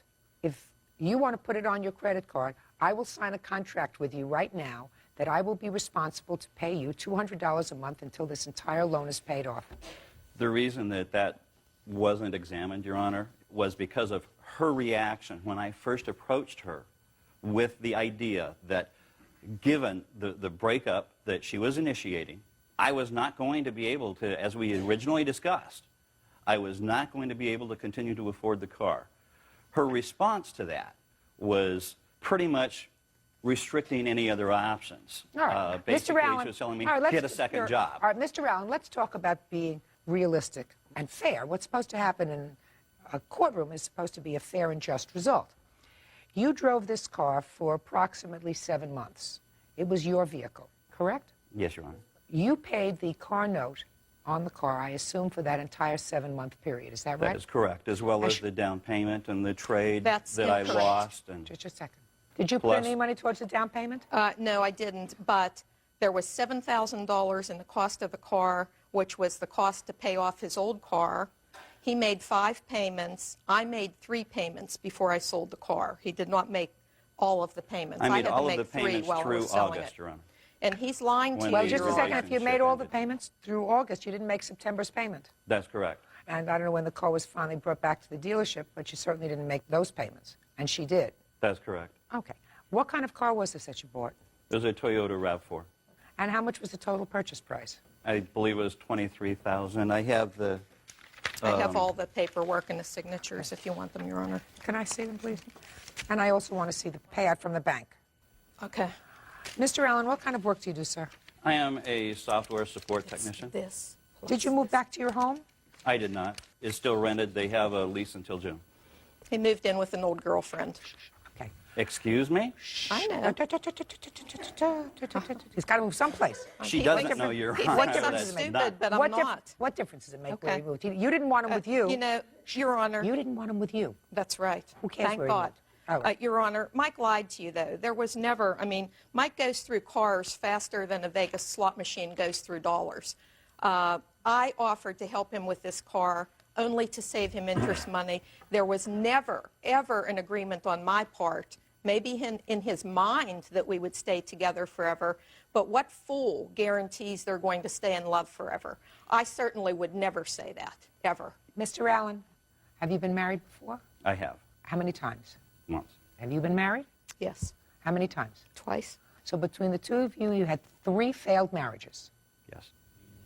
Your Honor, at the time the offer was made, I was initially very hesitant. Mr. Allen, if you hesitated about obligating yourself to buy this car, you should have thought twice and not bought it.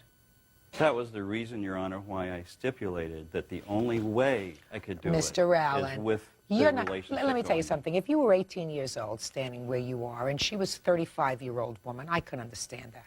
You are a grown man. You are a homeowner. You are an intelligent man. So if what you're telling me is she coerced you into obligating yourself into buying a more expensive car, That's a pretty babyish thing to say. She did not coerce me, Your Honor. Well, that's what you're saying to me. You're saying No, I'm saying that she made a verbal agreement with me. No, she didn't. No, she didn't. That's what you construe it as. She didn't make a verbal agreement with you to stay with you forever, and that's why you bought the Toyota RAV4. Give me a break. You still working, sir? Yes, ma'am. Did you file tax returns yet this year? Yes, I have. And how much did you earn last year on your tax returns? It was $35,000. And you support no one but yourself. That's correct. What were your monthly car payments? Right now, No, what were they? prior to the Toyota, For the Toyota RAV4, what were they? $435. And how much do you receive as rent in the house that's currently rented? $600. $650. $650, excuse me. Women know everything. $650. And what's the mortgage payment? It's $812.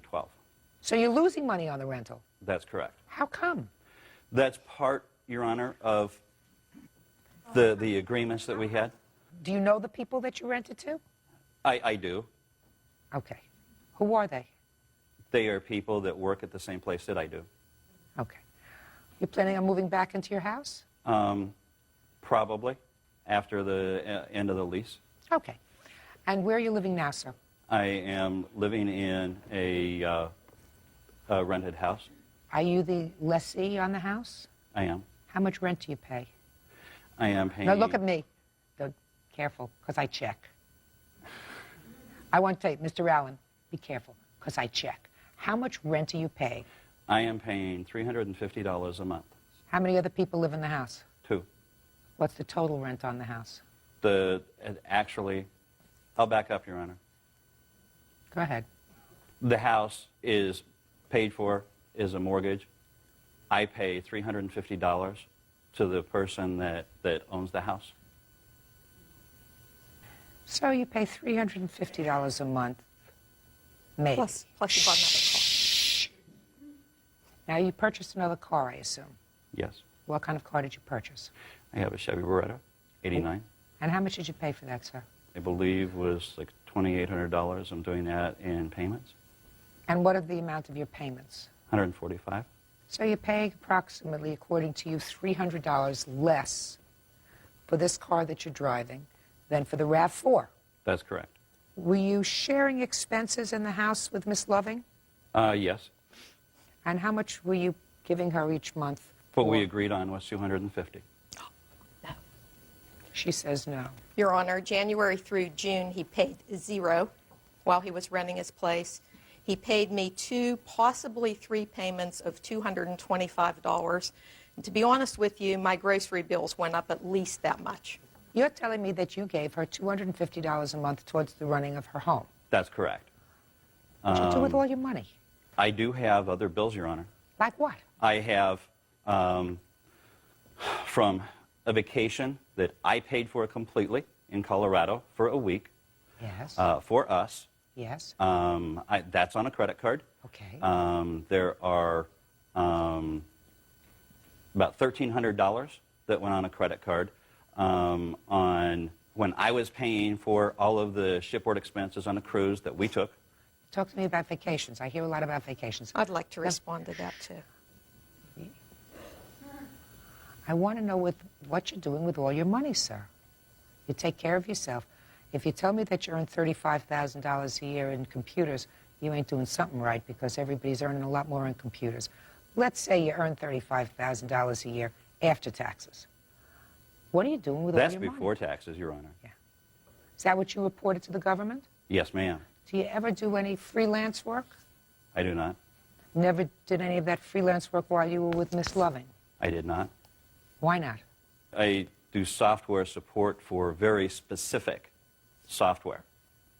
I don't have any kind of a degree in computer technology. Neither does Bill Gates. May I? Go ahead. The reason why he gets a low value on his rent is because it's a trailer, and that's about the maximum you could expect for renting a trailer.